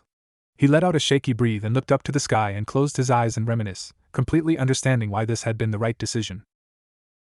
Flashback. I'm going to start with the Uzumaki legacy. It all started back just before the 6 paths of Sage died. You see, the 6 parts of Sage had a dream to keep the world in peace, but he knew he was too old to continue doing that, so he passed his dream on to his sons, Indra and Azura. Indra was a prodigy from the start, however Azura was slow learning and was accused of having no talent. Yet as they grew older, Azura pushed and worked hard to learn the things he did and believed that love and friendship was the key to peace, while Indra never worked as hard as his younger brother and believed power and control is what was needed for peace. When their father died, he chose Azura for his successor because he too believed in love and friendship. However, Indra was enraged and jealous, so he was easily controlled by Black Zetsu, who also changed the table that spoke of the truth, which was passed on to Indra's descendants, the Uchiha. Indra had started a war with Azura in which their descendants carried on, not knowing why they fought in the first place. Azura's descendants, the Senju and Uzumaki, fought for many years against the Uchiha until Azura's reincarnation, Hashirama Senju, my belated husband, was born and decided to start the village of Konoha with Madara Uchiha, Indra's reincarnation, who agreed for his people. They brought about peace to the lands once again until Madara grew jealous that Hashirama was chosen to be Kage, and caused chaos. However, his clan abandoned him in his streak of jealousy because they wanted peace. So Hashirama and Madara faced off. However, Madara overstepped his boundaries and controlled the Kyuubi with his eternal Manjikyu Sharingan. So in an act of desperation I used my special chakra chains to seal the Kyuubi within myself. Hashirama ended up winning and Madara apparently died, and Hashirama died in the war. Now once again the cycle of hatred is repeating itself, and according to tells you have been chosen to be Azura's reincarnation and Uchiha Sasuke as Indra's. Mito explained all this without pause, and Naruto's eyes widened a bit comically at the last bit. Me and Mikoto Kasen's younger son Sasuke? Itachi's brother? We gonna end up fighting? How? I don't understand. Why must he be that guy's reincarnation? Why am I Azura's reincarnation? Why Naruto rambled on until Mito made him keep quiet with a look that made him quiet very quickly. It's just how it is. Not even we know how to predict who becomes the reincarnation. Yes, you might likely fight him, but then again, perhaps the cycle may be broken this time and free the souls of this endless hatred. But I don't know if it will really be possible, so that's not a standing possibility. However, now what I'm about to tell you is the Uzumaki legacy. Azura had 2 children after he had traveled the land and settled down with a young woman who ended up birthing these twins. One was a girl, the other a boy. Their names were Hitomi and Hiro. They both grew up watching their father and uncle fight, and also took on their father's dreams. The girl, Hitomi, was talented in manipulation of the earth and could grow trees, make rivers, and heal with chakra. The boy Hiro was talented in the art of sealing, swordplay, and possessed a special type of chakra. The two had married off and created their own clans, Senju by Hitomi and Uzumaki by Hiro. While fighting their cousins and distant cousins, Hiro created 2 katanas for himself to use, which was made with his chakra and the strongest metals known to man.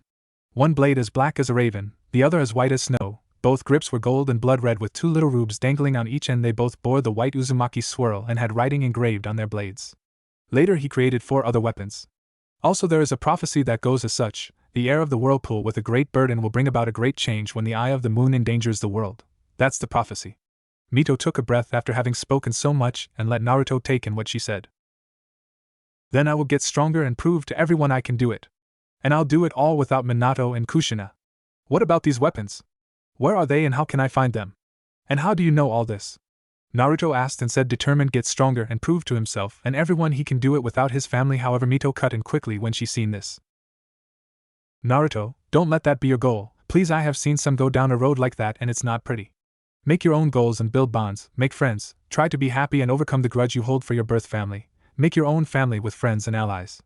The weapons are all scattered around the elemental nations. However, Hiro's own twin katanas lie in an underwater cave at the bottom of Yuzu's biggest whirlpool. You can also learn sealing by spending a few months in the Yuzu ruins. I'm sure you will learn much. However, I have not been to Yuzu since I was married to Hashirama, so I don't know how things are there. So be careful. There should also be a journal about the other weapons and how to find them. Also, Yuzu is on an island in Nami no Kuni. And I know all this because it's all in the journal in the cave with the katanas. Once she was done telling him all this, she smiled lightly at the boy before her, who looked between amazement, curious, and irritated. Okay, I'll try, but I don't know if I can after all they have done, and all the times they ignored me for my sisters, so I can't promise, but I'll try and I'll find the cave with the katanas and that journal. And I will try to be happy as well as protect the people I care for, he said proudly, and she smiled once again, only wider than the last one. One more thing, there is a chamber where the most treasured things are held and no one knows about it other than the clan head and the heir. She then went on telling him about what happened to Kushina and how he should choose the right steps, all things only passed on from one clan head to the next, which put Naruto in a more somber mood when she told him that in Konoha there is a purple rock that contains most of her chakra and half of her soul, and that his memories will come back of this place with her as soon as he has chosen the right decision, which was leaving to get stronger and prove himself, but also not to act upon his grudge against his family and those who aided his sisters by snapping like he would if he continued in Konoha. Naruto sat listening to what was going on and what was going to happen when he gets sent back. I can't believe this, and no one knew this, only from one clan head to the next? And when I get back, my memories of this place will be sealed until I choose of my own what my next steps will be, and if I don't choose the right one, my memories and my heir rights will be wiped clean like my mother? Also, there's a glowing purple rock that you sealed a lot of your chakra, including half of your soul in. And it will all come back to me the minute I make the right decision. Then now that you told me everything, I guess you're going to send me back? Naruto asked why was his life so troublesome. In the realm of the living, Shikamaru sneezed. Yes, but before that, remember what I said about the prophecy, and you will regain what you have lost, and remember you are the heir, so get stronger on your own terms. Now, Naruto, are you ready to go back? Mito asked, and he nodded, remembering the prophecy she told him that he was a part of. After he nodded, Mito leaned forward and placed a kiss on his forehead and watched him slowly get a blank and confused look before fading away. Flashback end. The dazed look in Naruto's eyes faded away slowly as he stood up and pulled out the map he made and looked it over briefly for Nami no Kuni, because that was his destination right now. To get to Yuzu and find that twin katanas in the journal, then learn more about Fuinjutsu, the art of sealing, and also find and seal everything of value in Yuzu into a scroll so no one can stumble across the land and just claim that which is not theirs. He put the map away and moved in the direction stated on the map. Konoha. Senju Tsunade was not a woman with time on her hands, because she was always busy with this and with that, and she only just got home, only to find an envelope on her desk signed by Naruto. So naturally wanting to see why her son figure left a letter instead of coming to see her personally. After all, she did give him an estimate as to when she'll be free again after looking over poisons and finishing her paperwork. So she picked it up, yet as she opened it a sense of dread filled her to the brim. To Tsunade-ka-san. If you are reading this, it means that 3 days has passed since I left the village, which was the reasons there was explosions. That was because of me to use as a distraction to get out of Konoha and fire country with pursuits. I am sorry to leave behind those who care for me, but after finding out my career and dreams have been crushed by my family, and trying to hide it from me, I just can't stand that anymore. All the lies and hiding things from me. It was honestly the last straw for me. I just want to get away from it all. But don't worry about me, I will survive and I will keep my dreams. Maybe someday I will see you and the others again. I love you and I will miss all of you a lot, and don't look for me. P.S. Tell Makoto-ka-san I'm sorry I won't be there when the baby is born. Love. Naruto. Tsunade was in tears as she read this letter over and over again. Words just could not find their way out her mouth, and she let out a choked sob, dropping the letter and stumbling back just as Shizen opened the door. Tsunade didn't even realize Shizen had been knocking for the past few minutes on her door until she had opened the door and rushed to Tsunade asking what was wrong, but as the tears fell she could only stare at the letter on the floor. Shizen, seeing where her mentor's gaze was, she went to the letter and picked it up and read it and let out her own sob as tears fell and ran out the house and compound, heading to the Hokage Tower.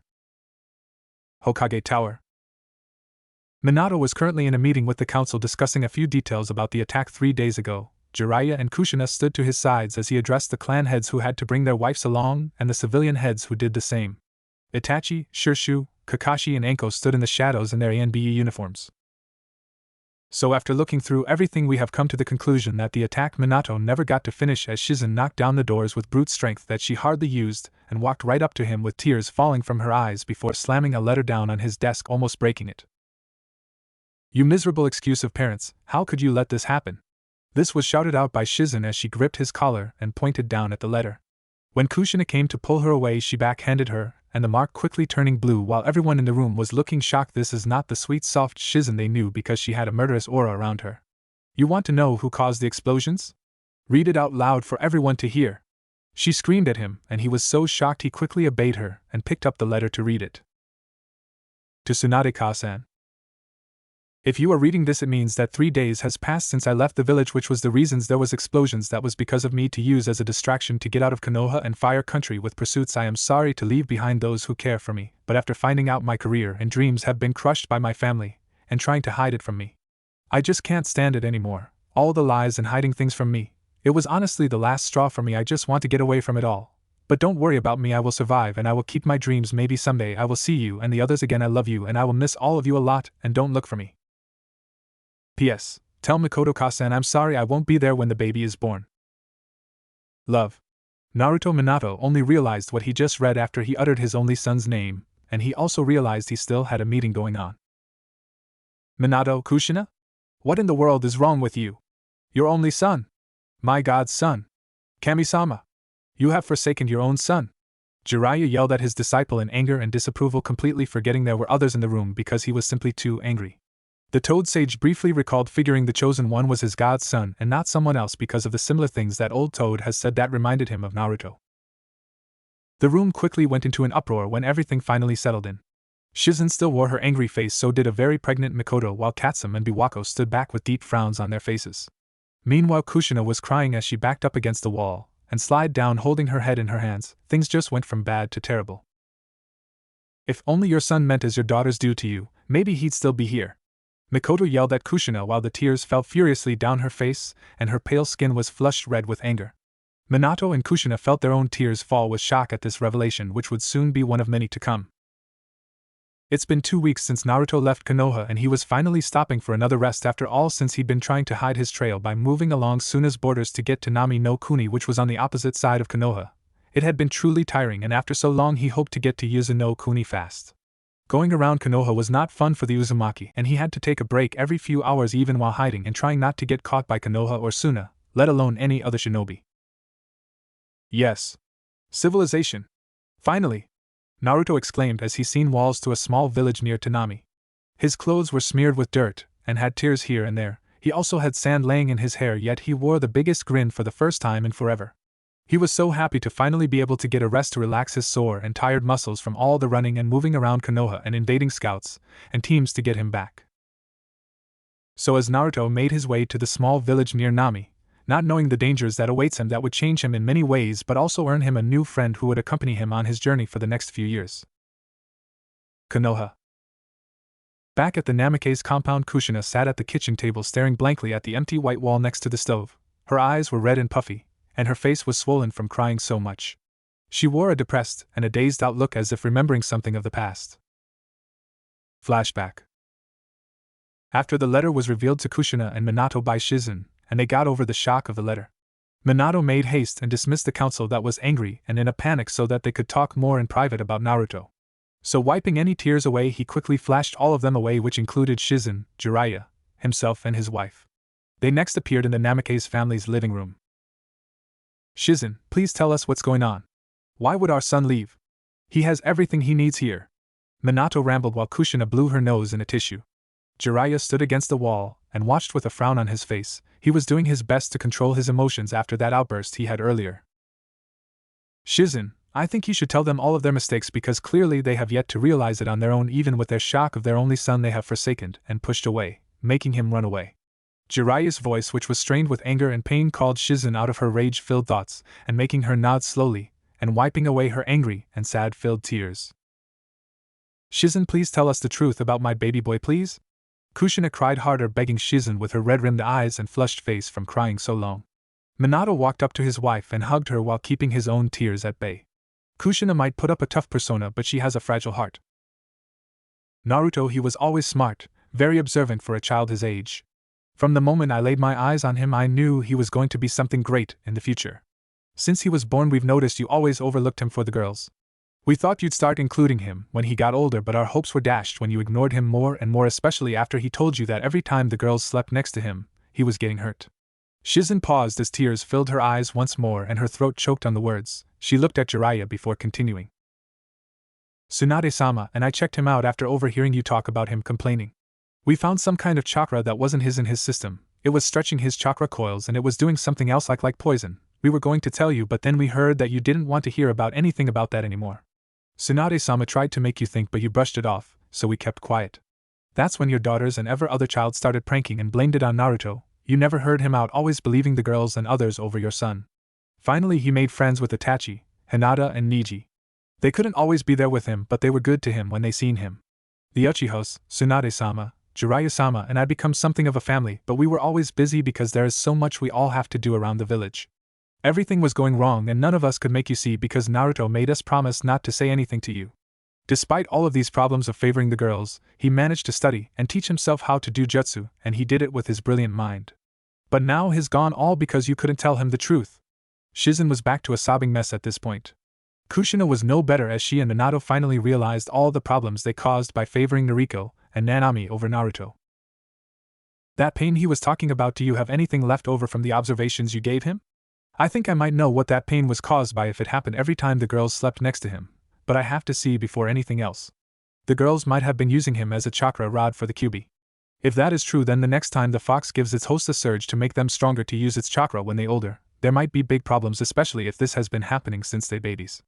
Jiraiya's voice cut through the silence and Minato and Shizen's eyes widened. We drove our own son away, Minato. Oh Kami, please Naruto, come back. Come back. We'll try and fix things. Kushina cried out to the heavens while struggling in her husband's arms, which tightened around her as he too cried.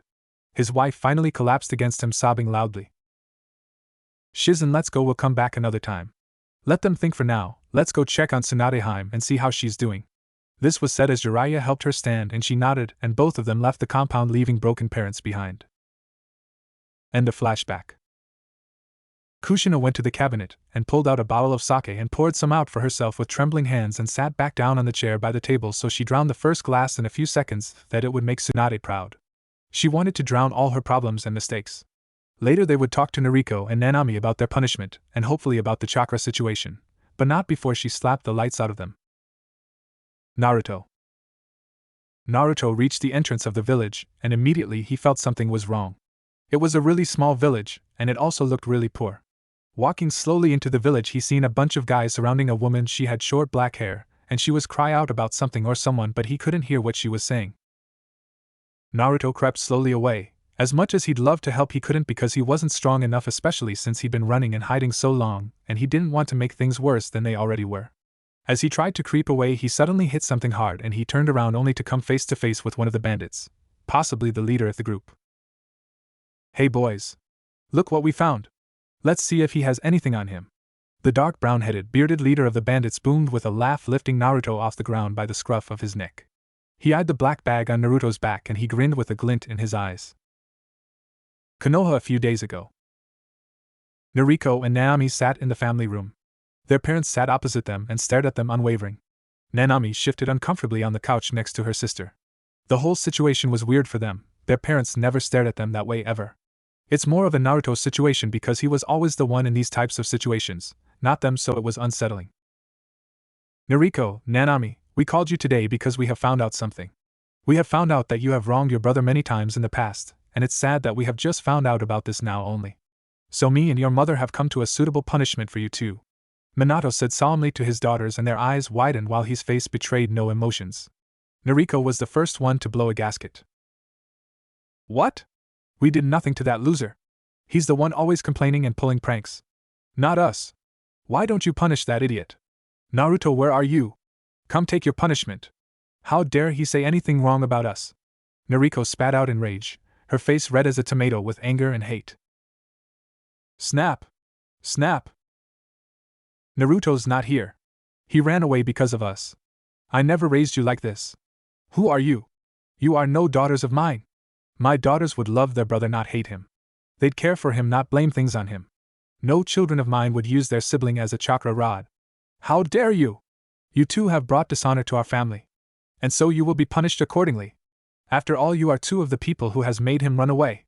Now we'll never see him again thanks to this family." Kushina snapped at Nariko and Nanami after slapping them across their faces.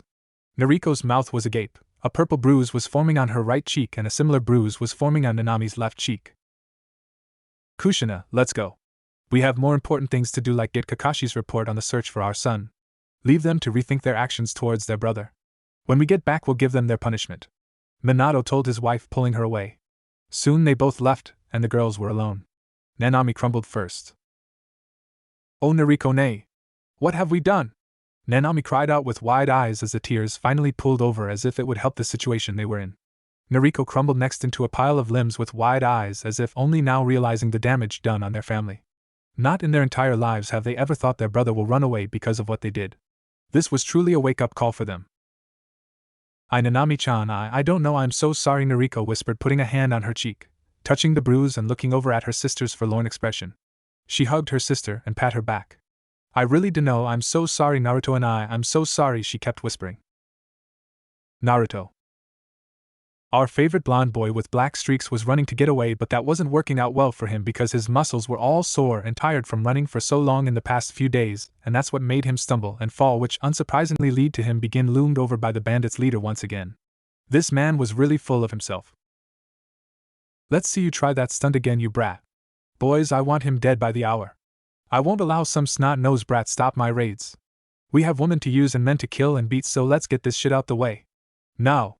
The leader yelled at his men with anger, and watched satisfied as his men scrambled to do his bidding. His smirk widened as he watched his men crowd around the boy, beating him before killing him.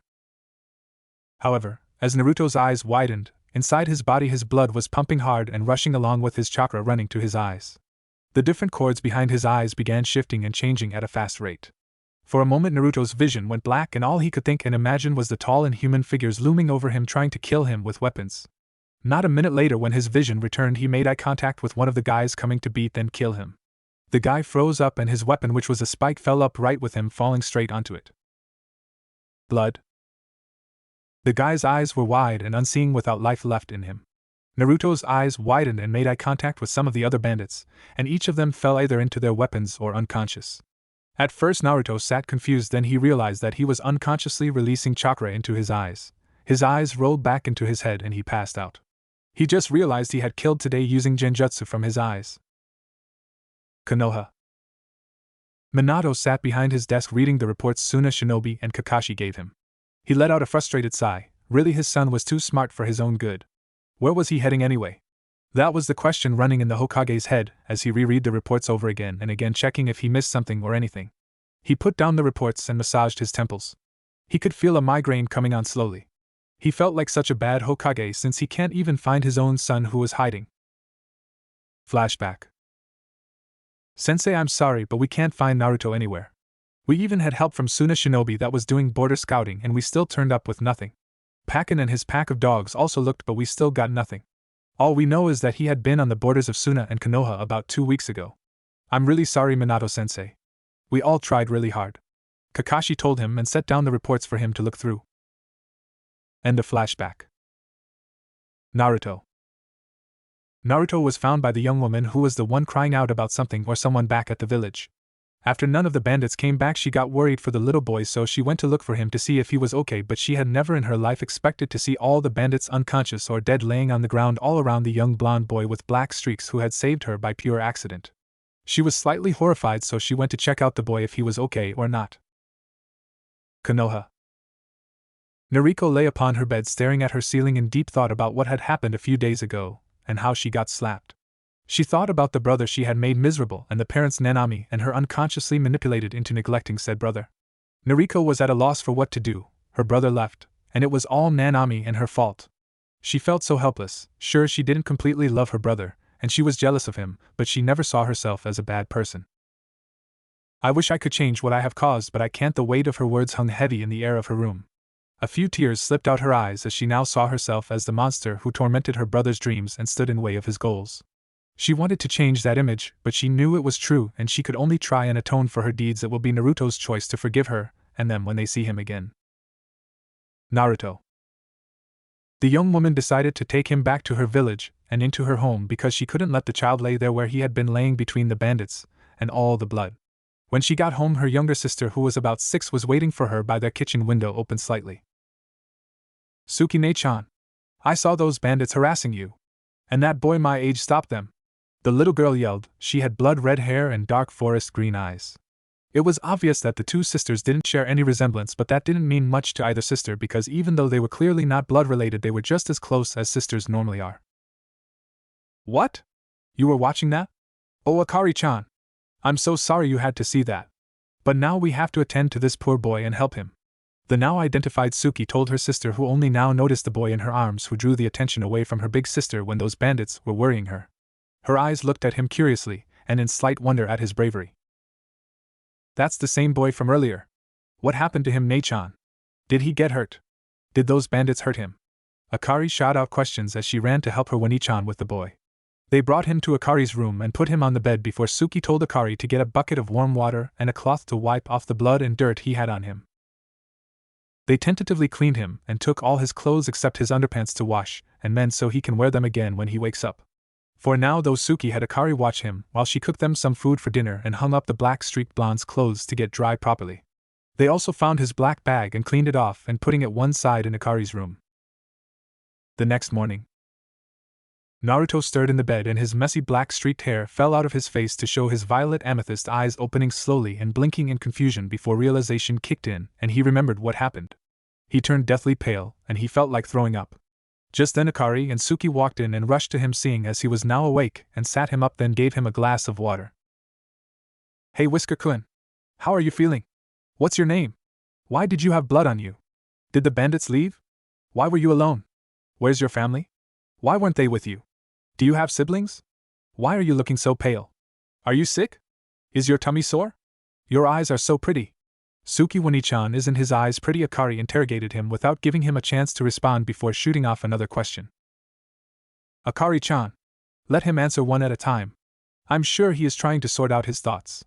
Suki reprimanded her adopted sister with a sigh while shaking her head in amusement with her sister's outbursts. Akari had the decency to blush in embarrassment at getting scolded in front of the boy they were nursing yesterday afternoon, who had finally woken up. My name's Naruto, thanks for helping me even though I didn't deserve it, Naruto said softly, letting his hair shade his eyes that were full of tears of remorse, remembering he killed those men with his eyes unknowingly with genjutsu. He felt so ashamed of himself thinking that Katsum would be so angry and ashamed of him for killing the bandits with the art of genjutsu that her clan used. Naruto-kun, you didn't do anything wrong. It was those bad men who were bandits that raids our village that were wrong. You saved me from disgrace when those men went after you instead of me. Suki argued with a frown at his lifeless-like attitude, and Akari nodded beside her with a huge smile on her face. I killed them. I didn't mean to. My fear. They looked into my eyes. I didn't mean to use genjutsu on them. Just I was so scared and it just happened from my eyes. I was so confused, but I felt my chakra in my eyes and I just knew, Naruto said before he broke down in tears for what he did, while the two girls were shocked at what he told them. They didn't know how to make him feel better, but they didn't look at him differently either. Naruto-kun, that is so unfortunate that this happened to you at such a young age. I don't know if this will help, but those men are the same ones who killed our parents in front of us a year ago. They enjoyed hurting our parents and laughed when they stabbed them to death, so they were bad people, and if you killed them with this genjutsu that you accidentally used with your eyes and your fearful state of mind, then you saved us all from their wicked nature of killing for fun. To cry and feel the weight of doing something wrong means that you showing remorse for what you've done. My birth parents told me this, and they were both ninja once, but they died by the hands of ninja when I was 9. I'm 21 now, and I still believe in what they said even after I was adopted into this family at the age of 11, and they always cared for me as if I was their own daughter, even when Akari was born from my adoptive parents 5 years ago, and when they died by the hands of those bandits last year, then entrusted me with their only blood-related daughter. Suki told her story to Naruto, who listened quietly with wide eyes. I'm sorry, Suki-san, Akari-san. Thank you for sharing your story with me and making me see clearer. I understand now that is the life of a shinobi. I will keep your words in my heart, Naruto said, wiping away his tears. Even though he still felt guilty and ashamed, he knew that he'd have to figure out everything as he goes along, but he also knew he couldn't mope around because he had goals that he had set for himself, and he wasn't about to stray from his path. Naruto-kun? Are you okay now? You're not so pale anymore. And your eyes don't look so sad anymore. Will you stay with us, Naruto-kun? Akari lightened the room with her questions, and Naruto found himself smiling lightly. Suki just shook her head in amusement of her adopted sister, who had started grinning at him again, the somber mood getting to her. Hi. I'm feeling better now, Akari-san, but I can't stay with the two of you. You have done enough for me and I must leave again to get stronger so I can see my goals through to the end. Naruto told them, looking down at his hands in his lap, bowing his head in gratitude to the two sisters who had looked after him while he had been unconscious. Huh. But you can't leave just yet. You just came here yesterday. Please don't leave so soon, Naruto-kun. Suki-ne-chan, tell him he can't leave yet. Akari nagged with a pout on her face, looking at Suki, who patted her head with a sigh and smiled softly down at her younger sister. I'm sure Naruto-kun needs to rest up for at least a week before he leaves, so until then he'll be staying with us, and we'll take care of him, and I'm sure the two of you can play around and become friends before he has to leave again, Is that acceptable? Suki told her sister while Naruto's mouth went agape, and Akari nodded happily at her sister with a wide grin. Yay! We gonna have so much fun, and I'm gonna show you all around the village, and then we can play games and we can go swim, and oh, Suki-ne-chan makes awesome food and we gonna make you all better before you leave again, and oh, everything is gonna be so awesome. And Akari never got to finish as Suki cut her off. And we going to leave so Naruto-kun can get some rest and something to eat, since I'm sure he's famished and in need of something to eat. Say bye to Naruto-kun for now. Suki laughed as her sister's face turned tomato red and puffed out her cheeks before nodding and saying she'll see him later in the day to ask some questions again. Konoha. Minato punched the training post at his training field in his compound with frustration and stress. His knuckles were bloody and his clothes were stuck to him from sweat, and his blue eyes were ringed red from tears, and he collapsed onto the ground, running a hand through his blonde hair with his eyes closed. He felt so angry at himself because of his family that was falling apart into tiny pieces, and he felt he was utterly helpless to do anything about it. His only son was crippled because of him. His only son had suffered negligence because of him. His only son left because of him. He only had one son. And now he was gone. Because of him. And they couldn't find him anywhere. Some father I am. Senju compound. Different pictures of a smiling blonde boy with violet amethyst eyes littered the floors everywhere. He was in every picture with different poses. Empty sake bottles littered the floors in piles here and there. In many of the pictures, 5 women were always at least once in every picture. One with blonde hair, one with dark brown hair, one with dark navy blackish blue hair, one with graying brown hair, and one with dark graying hair. If names were to be added to each of them, it would go in this order: Tsunade, Shizen, Mikoto, Katsum, and Biwako. In the lounge we would find 2 of the 5 women laying drunk on the floor, this being Tsunade and Shizen. Hospital. Biwako sat in the head medic office behind the desk. She wore a frown as she looked over reports and files for the glowing purple rock that rests in the research lab, which is the size of a boulder that is utterly impenetrable. After all, they tried everything to break that thing apart. Something nagged at the back of her head that this was familiar somehow. She let out a sigh and put down the papers. She looked out the window onto the Hokage monument, and gazed at her late husband's face sculptured upon the mountain before her eyes slid to the fourth face, and her frown deepened as she thought about the certain little blonde that looked almost identical with his blonde hair to the man she had lost much respect for. Everything so far had gone wrong when the girls were given their way. More than she turned away from the window because she had better things that had to be done, important things. It would be pointless to ponder and point fingers at others. Kurama Clan Compound. Oba-san? Are you okay? Do you want some tea? Can I do anything for you, Oba-san? A little red-headed girl with bright dark brown eyes asked the elder sitting by the window watching the birds.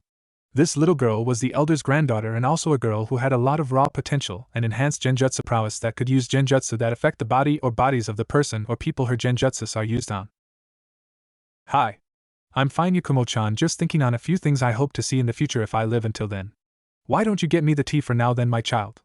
This old bat is terribly parched, and we wouldn't want me coughing my lungs up on this beautiful redwood floors now, would we? The elder asked her granddaughter, who immediately shook her head and rushed off to the kitchen for the traditional tea set.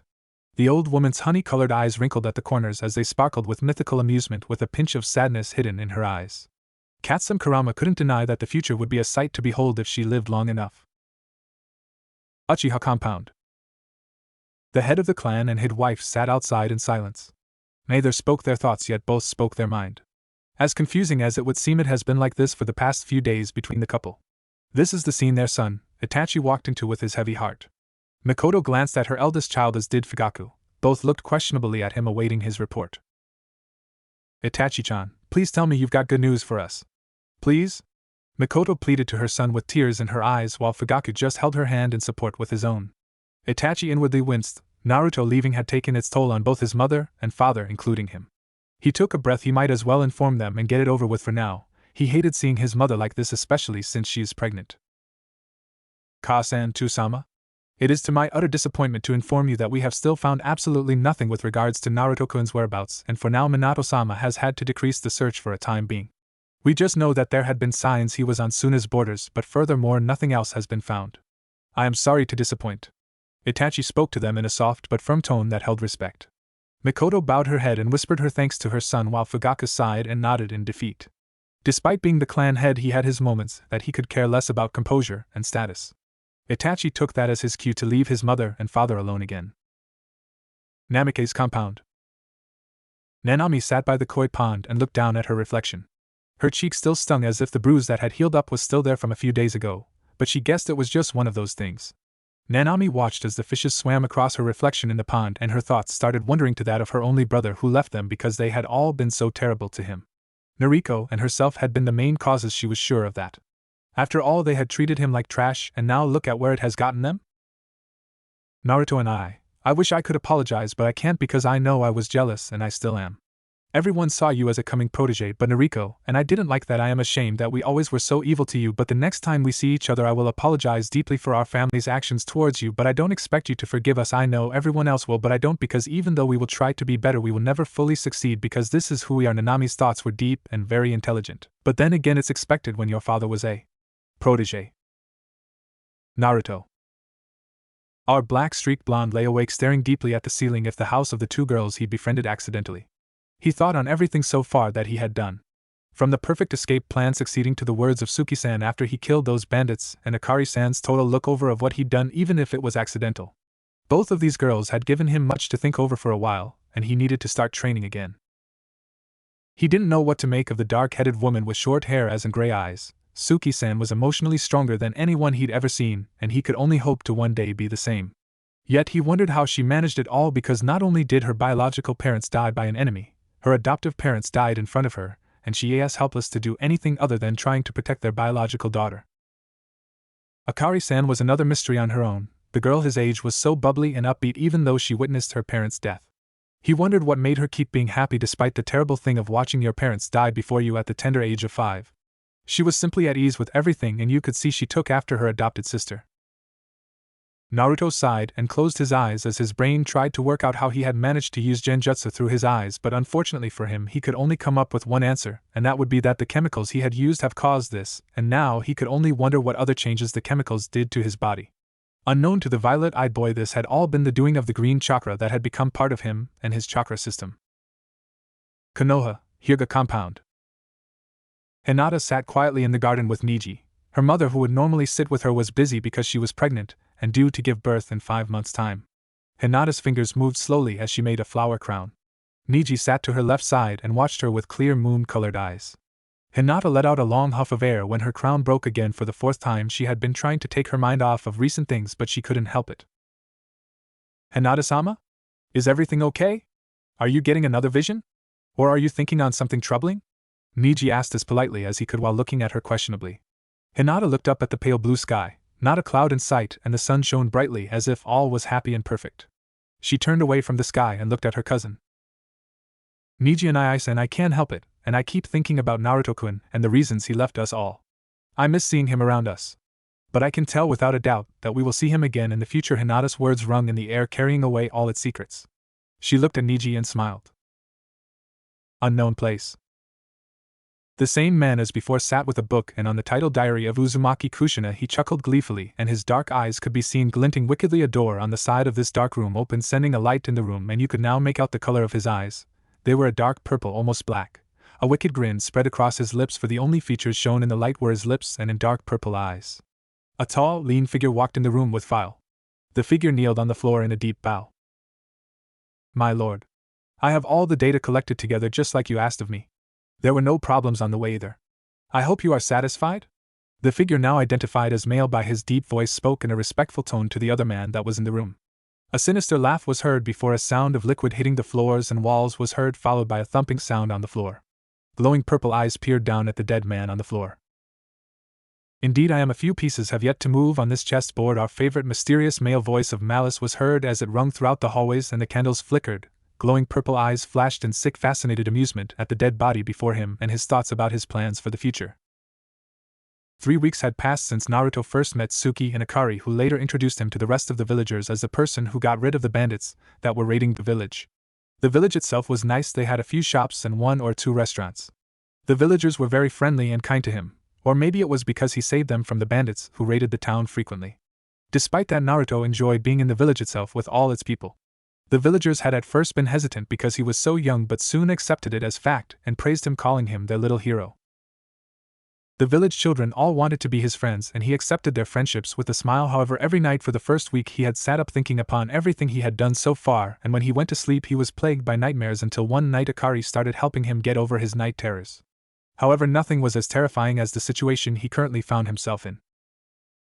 Akari-chan, please stop crying. Sukine-chan, what do I do? Please help me. I don't know what to do. What should I do? Sukine-chan. Naruto was currently being used as a tissue for poor Akari-chan, who was utterly distraught over one fact, and that is he had to leave in a day or so to continue to Yuzu, and she didn't want him to go. So she was currently begging him to stay with her or take her with him, and he just couldn't remove the crying girl from his shirt. Whether it be from manners or from lack of strength, he wasn't quite sure. Mao, Naruto-kun. I'm sure you can figure out what to do. You are a smart boy, aren't you? Use your intelligence anyway. See you two later. I'll be at the market. I have some things to buy, so be good children and behave yourselves while I'm gone. And with that, Suki left him to the horror that was a snotty, sobbing Akari. Naruto stared at the door in horror when Suki left. He began sweating fast. He would be turned blue soon, he knew, by Akari's death grip around his chest, because he couldn't even breathe properly. It was as if she was trying to strangle him to death and not actually begging him to stay. Naruto-kun, please don't go. Stay here. Or take me with. Help me. Naruto-kun. Help. Konoha. The blonde Hokage sat behind his desk looking over paperwork and mission reports. He had been slacking off just a bit since his son ran away from Konoha. 3 weeks ago he sent out a message to all the ninja villagers in the elemental nations stating if they see his son they must immediately notify him, and keep his son until someone from Konoha fetches him. That was all he could do now, that and waiting. Namikaze's compound. 2 girls sat together on a bench in the gardens of their compound. Not a word was said between them, but enough was thought. A number of thoughts ran through their heads. The main one they shared was the fact that they had to be put into a coma so that their bodies could survive the chakra surges the Kyuubi was giving them. Flashback. Ka-san, where are we going? Tu-san, what's going on? Naomi questioned in her confusion. Noriko, who was walking beside her, looked at their father for an answer since none came from their mother. Minato just sighed, seeing how Kushina wasn't going to answer their questions. since she was doing her best to speak to them as little as possible as punishment for both the girls and herself as their mother. "We going to a special camber so that we can put the two of you in a coma so that we can force the QB's chakra to surge throughout your body so that when the time comes either of you will die from using its chakra. Do not argue with us, this is for the best for both of you and the village since you had decided to force your brother through the surges you were supposed to go through. Be happy, the only thing we doing is not allowing you to train for a year and a half for doing what you did and acting how you did." With that, Minato ended the conversation with no room for arguments. End of flashback. Naruto. Our favorite black streaked blonde boy sat on the bed he had been using since he got there. His next stop would be Yuzu. He felt sad to leave Suki and Akari, who has been very good to him. He wished that they would be able to come with him to the Yuzu ruins. However, he knew he couldn't ask them to leave their home here, especially since his future journeys will possibly be dangerous. The room door opened and Suki walked in with a small, sad smile on her face. She placed a bundle of clothes she washed that belonged to him on the bed as she sat next to him. "Naruto-kun, Akari doesn't want you to leave us. I won't say stay here with us because I know there is something you wish to fulfill. However, I would like to offer you a companion on your journey. I won't be able to join you, but I believe Akari would be delighted to travel and train with you. She doesn't wish for her Oniai-chan to be alone and face dangers by himself. She came to me earlier to plead with me to allow her to go with you, and I said I'll only agree if you agree. So Naruto-kun, would you like Akari to join you?" Suki grinned when she seen his face brighten up with a shocked look and a grin following it. Just then a red tornado burst into the room. "Naruto-kun, please can I come with you? Take me with. I want to help you, Oniai-chan," Akari yelled as she threw herself at Naruto, nearly choking him in the process while she used her best puppy dog eyes on him. Naruto, however, just pulled her off himself and put a frown on his face and crossed his arms before shaking his head as if to say no. Her face fell quickly and tears formed in her eyes while her lips stick out. "No, Akari-chan, I would not like to have you join me on my trip to Yuzu and wherever else. I would love you to join me and keep me company. And as a training partner," Naruto said with a happy tone and a small smile on his face, but his face was soon turning blue with lack of oxygen because Akari hugged him tightly again in a death grip. "Yay! Thank you, Naruto-kun. Suki-chan," he said yes. He said yes. "Yay! Hooray! When can I pack? Sukine-chan, what should I take with me? I can take a bag, right, Naruto-kun?" Akari was shooting off questions and doing happy dances everywhere, making Naruto grin and Suki laugh. Konoha. "Tsunade, you can't be serious. You want to leave for half a year. What if something happens? Sorry, Tsunade, but I can't allow you to go again on a drinking and gambling break if this is to do with my son, and I think it is. What if we find him hurt or something and you're not here to help? Things can go very wrong if you aren't here to help us, Tsunade," Minato stated firmly. He was not going to let this woman leave so suddenly whenever she pleases. She should know that they needed her medical expertise in the village. "How dare you! I've done nothing but good for you and this village. I saved countless lives and helped birth your children. One of them which you never even noticed until now. You also seem to forget I'm a Sannin and we have permission from the Fire Lord to roam the elemental nations without restrictions as long as we don't partake in high crimes against the nations. So as a matter of fact you can't keep me here." Tsunade's voice shook with fury as she shook her fist and smashed the desk Minato was seated behind. His face fell for a split second before he sighed and sat back in his chair with a stern look on his face. "Fine. You may leave for the 6 months and do what you please, however should we need you back here you have to come back. That's all I ask, otherwise look out for Naruto," Minato said. He got up from his chair as Tsunade left and stood by the window looking over Konoha. He didn't even know what to do anymore. Everything was just going wrong and a lot of it was his own fault. Naruto. It was finally the day Naruto would set out to Yuzu, and now he had a companion to boot. He was both happy and sad, happy for having someone on his journey with him but sad to go from the village. To him this was strange because when he ran away from Konoha he didn't really feel sad. Sure, he felt a twig of sadness because he'd missed Tsunade and the others who cares for him, but now it was a different story with this village.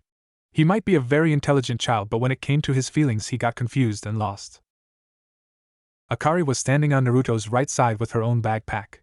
She wore a short green dress and black ninja sandals that Naruto borrowed her. She also had her up in a ponytail. Akari was bouncing with excitement and wore a huge smile on her face.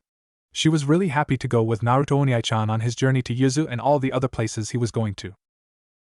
The villagers were all gathered around and Suki was standing right in the front of the crowd of people. She was smiling brightly and the sun was shining in the background. They were all at the village entrance to see Naruto and Akari off on their journey. Some of the children looked a bit jealous of the two of them. "Now Naruto, I want you two to be careful, okay? Don't put yourselves in unnecessary danger. Suki told him in a playful tone, knowing that it was very likely that they would get into trouble, especially since Akari was going with, because she is like a very curious kitten. Suki could only hope that they didn't die or get too hurt. Okay, Suki-ne-chan, I promise to protect Akari from any trouble. We'll come visit again, Naruto said with conviction. Akari pulled her tongue out at Suki and she rolled her eyes. Naruto smiled at the two of them and their actions. Konoha. Hinata practiced her katas with Niji while her father watched them in contemplation. The clan had thought about the recent events with the Hokage's son, Naruto. This made so much problems since his daughter's gift showed her troublesome things and she was constantly worrying about her only other friend, who happened to be Naruto. Hinata, that's enough today. The two of you may leave for now, Hisashi told the two children who just finished off a set of katas. They both bowed and excused themselves quietly like they were taught to. This left the clan head by himself drinking green tea on the patio, letting him continue thinking about the problems. Hyuga compound Hinata's room. Niji and I-san, don't tell Otasama, but I had a vision about Naruto-kun.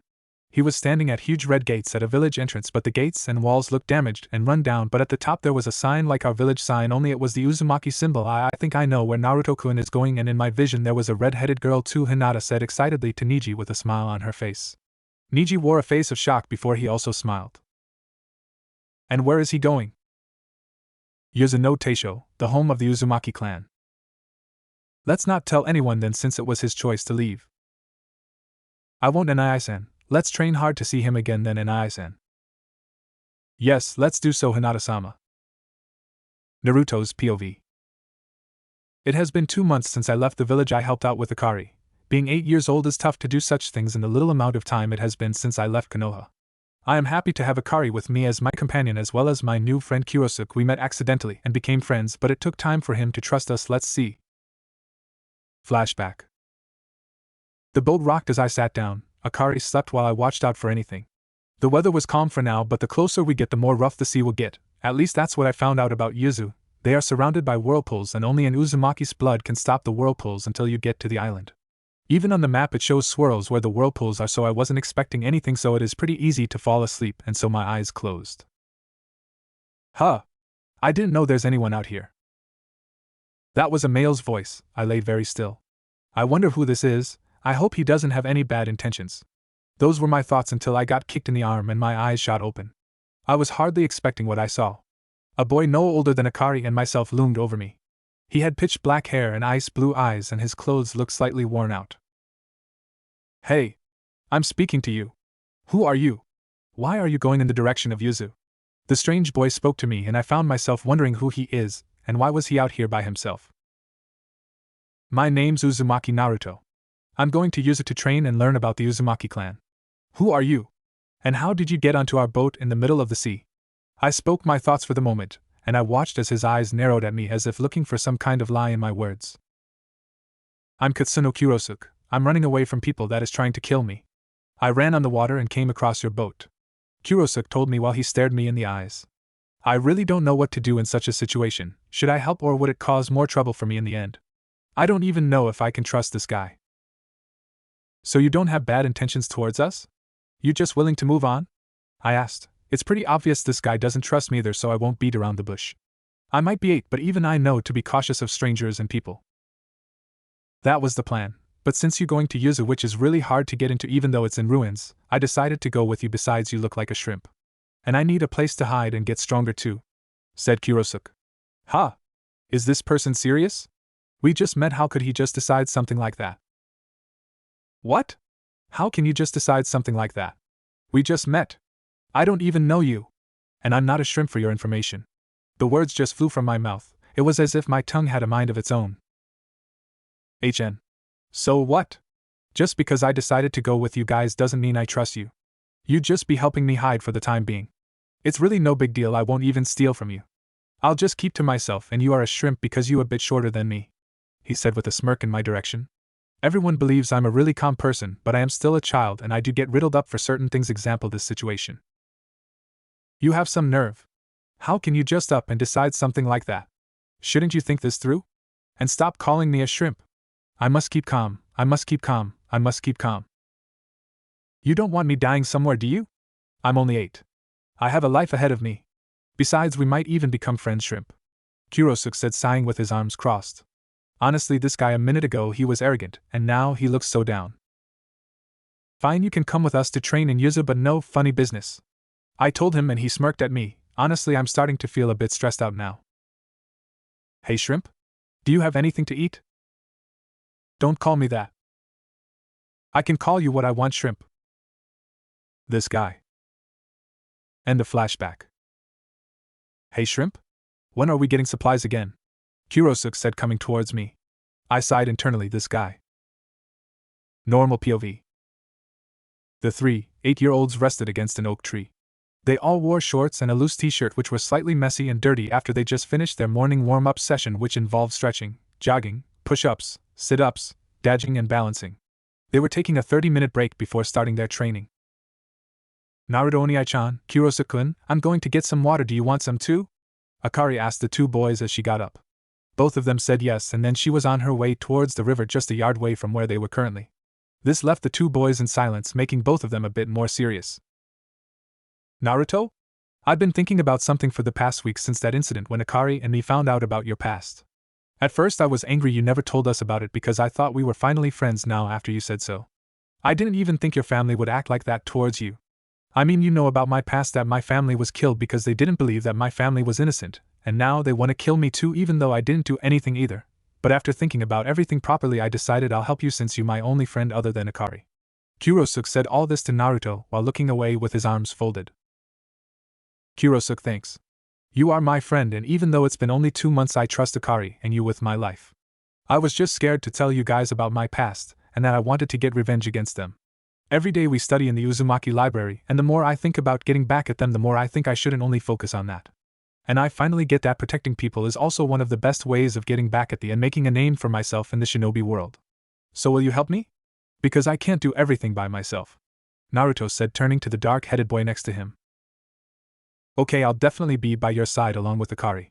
But it better not be boring. Kurosuke mumbled with a small smile on his face, and Naruto smiled as well. Neither of them noticed Akari was returning, but that was okay for now because everything would be alright. Konoha.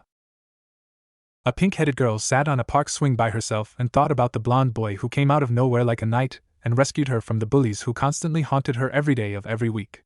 His blonde hair that had streaks in it had glimmered in the setting sun, while his purple eyes glowed like a gem in the dark. He had stood tall against the bullies. He showed her that she just needed to stand tall and be strong. That is why she had been looking for him, but the adults all said he ran away because of family problems. There was even a rumor saying that he ran away because he wasn't treated well by his family. I wonder where you are, Naruto-kun, she mumbled, looking up to the sky with her forest green eyes. Konoha Hospital. It has been more or less 2 months since Tsunade and Shizen left on a vacation, and during that time Biwako was made head of the hospital until Tsunade got back. Currently Kushina was in the office getting her results back since she had been sick lately, and she was a bit hesitant to just outright believe it was what she thought it is without consulting a doctor first. Well, as you know, I have your results, which is why I called you here. Biwako told the redhead while gesturing her to take a seat before she dropped any kind of bomb on the woman who already had a fragile state of mind since finding out why her only son left and ran somewhere out of her reach. So what are my results, Biwako-san? Is it a stomach bug of some sort? Kushina's asked, her voice shook under a trained ear. The family she had dreamed of with Minato was shattered and twisted into a nightmare, and if this was what she thought it was, she didn't know what to do. Kushina, let's not beat around the bush. I am confirming your suspicions, Kushina. You are a month pregnant. Congratulations, you and Minato only have 2 choices right now. Redemption, by raising your children you have that is currently in this village the right way and treat them all equally, or do the same thing the 2 of you did to Naruto to both your girls you have and your unborn baby. Biwako told her with a straight face, putting down Kushina's medical file on the desk.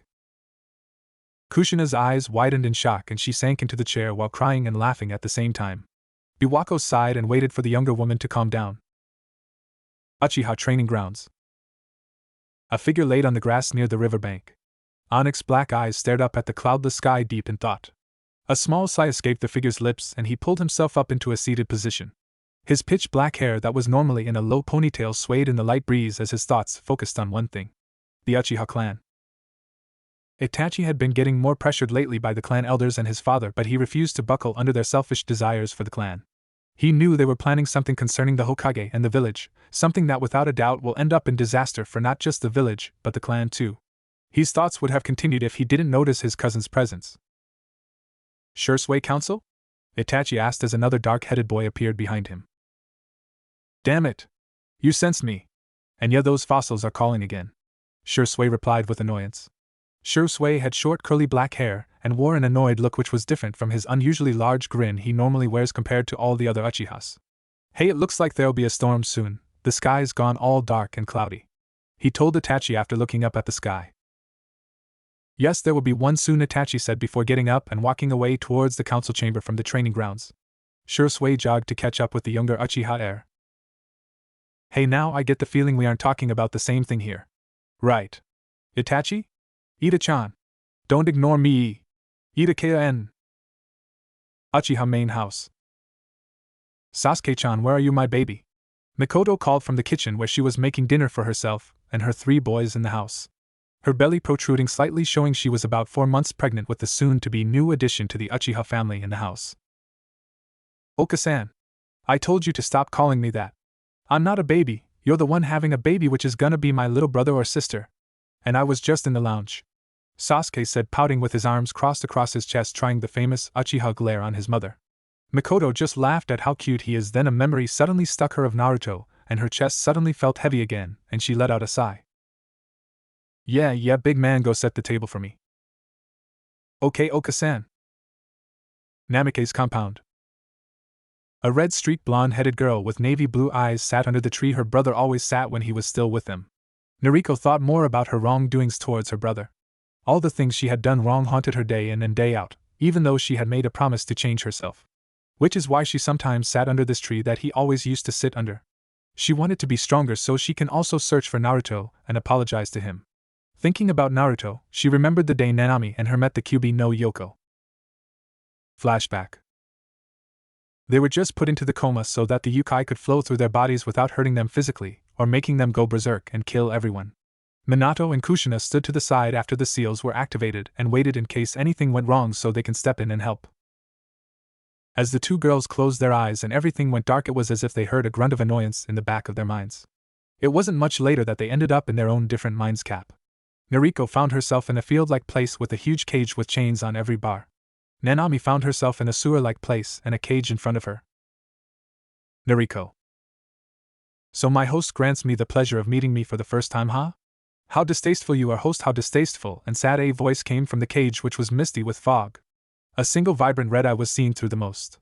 Nariko took a step back from shock at how huge the eye itself was and how light the voice sounded. Who are you? Are you the Kyuubi? Asked Nariko. A laugh came from beyond the cage as if mocking Nariko, whose face turned pale with fright. Of course. Who else were you expecting? The Ichibi? Although I'm split in 2, it doesn't mean I'm any less powerful. The Kyuubi said, coming out of the mist with a bright red fur coat and 9 tails swaying behind. His huge white teeth bore down at her with a grin. Why am I here? Nariko asked the fox before her while she looked at him with awe and fright. Why? Because I summoned you here, human. See, although I'm the half of the Kyuubi, I have decided to help you on 2 conditions. Seeing as how pitiful you 2 girls are, my other half agreed we rather not have you 2 as our hosts, but at the moment, that can't be helped, so the conditions is as such. We will help the 2 of you as long as you agree to 1. Not forcefully take out chakra, and 2. We'll talk about it at a later date. Be gone now, human. Flashback end. Unknown place. A figure sat at a table with a deck of cards in his hands. Glowing purple eyes flashed in mirthfulness. King, queen, jack, or ace? The ignorant king? The silly queen? The foolish jack? Or the broken ace? What's keeping this play together? Hearts? Diamonds? Spades? Or clouds? What's next? Hee. Konoha. Mikoto walked towards the Namikaze compound in thought. Her 7-month round belly sticking out as she made her way into the compound since her chakra was keyed into the protective seal. A few hours ago she had decided to be the better person and speak to Kushina about everything. After all, they had been friends for years now. Mikoto thought about Naruto, and how she came to love him like her own son, but quickly stopped her train of thought as it would lead her to cry, especially more so since her hormones were jumping up and down. Mikoto knocked on the door that she now stood in front of and waited for someone to answer the door. She didn't wait too long as the door was opened by Nariko. The girl who was once one of her adoptive son's tormentors looked up at her with shocked eyes. Mikoto suddenly felt like turning around and walking away from her friend's home, but she held her resolve. Nariko, I'm here to speak with your mother. May I come in? Asked Mikoto, looking down at the younger girl. Nariko opened her mouth but decided against saying anything and just nodded her head and opened the door wider for Mikoto to go in as she went to inform her mother that Mikoto was there to see her. Mikoto walked into the lounge and seen Kushina sit up from her laying position when she walked in. She took in Kushina's body language and immediately knew there was something wrong, however Mikoto ignored that for now. Mikoto took a seat opposite her childhood friend who stared at her waiting for the dark-headed woman to speak, and Mikoto didn't disappoint. Kushina, I wish to speak about Naruto-kun. Uchiha compound. Hey Itachi. Let's go out. It's so boring here. Come on man, it's so nice out in the village today, let's go find something to do, said Shursui, tugging on the Uchiha heir. Itachi however wanted peace of mind, but Shursui wouldn't leave him alone. In Itachi's mind his best friend was being noisy again, but then again he was always noisy. Fine, where would you like to go, Shursui? And no, we won't go look for a girl for me or you for that matter. Itachi sighed when Shursui started dancing in victory until he heard the last part of his sentence, and started pouting. Itachi's hand flashed out quickly and smacked his friend on the back of his head, before walking out his house hearing Shursui's cries of being mean. The two Uchihas walked through the village for a while with Shursui talking about random stuff and Itachi trying to block out his loud older cousin and his stupidity. They eventually decided to go to the dango shop that the snake mistress normally always at. Shursui ordered some dango while Itachi ordered some porky. Hey Itachi? Do you think we'll find that brat? Ant was really sad we couldn't find him last time. I mean, I missed the little guy and I know you do too. He was like a little brother to us even though you already have a brother. Remember when Ant brought him home and told us to cheer him up when Kushina-san forgot him at the park? Ha ha ha, he was so easy to tease. Shursui laughed lightly with a slightly sad look in his eyes. Itachi kept silent throughout what his friend said. Naruto is fine, I'm sure of it, he'll come back when he's ready to, Itachi murmured softly, and continued to eat his porky whilst gazing out the window.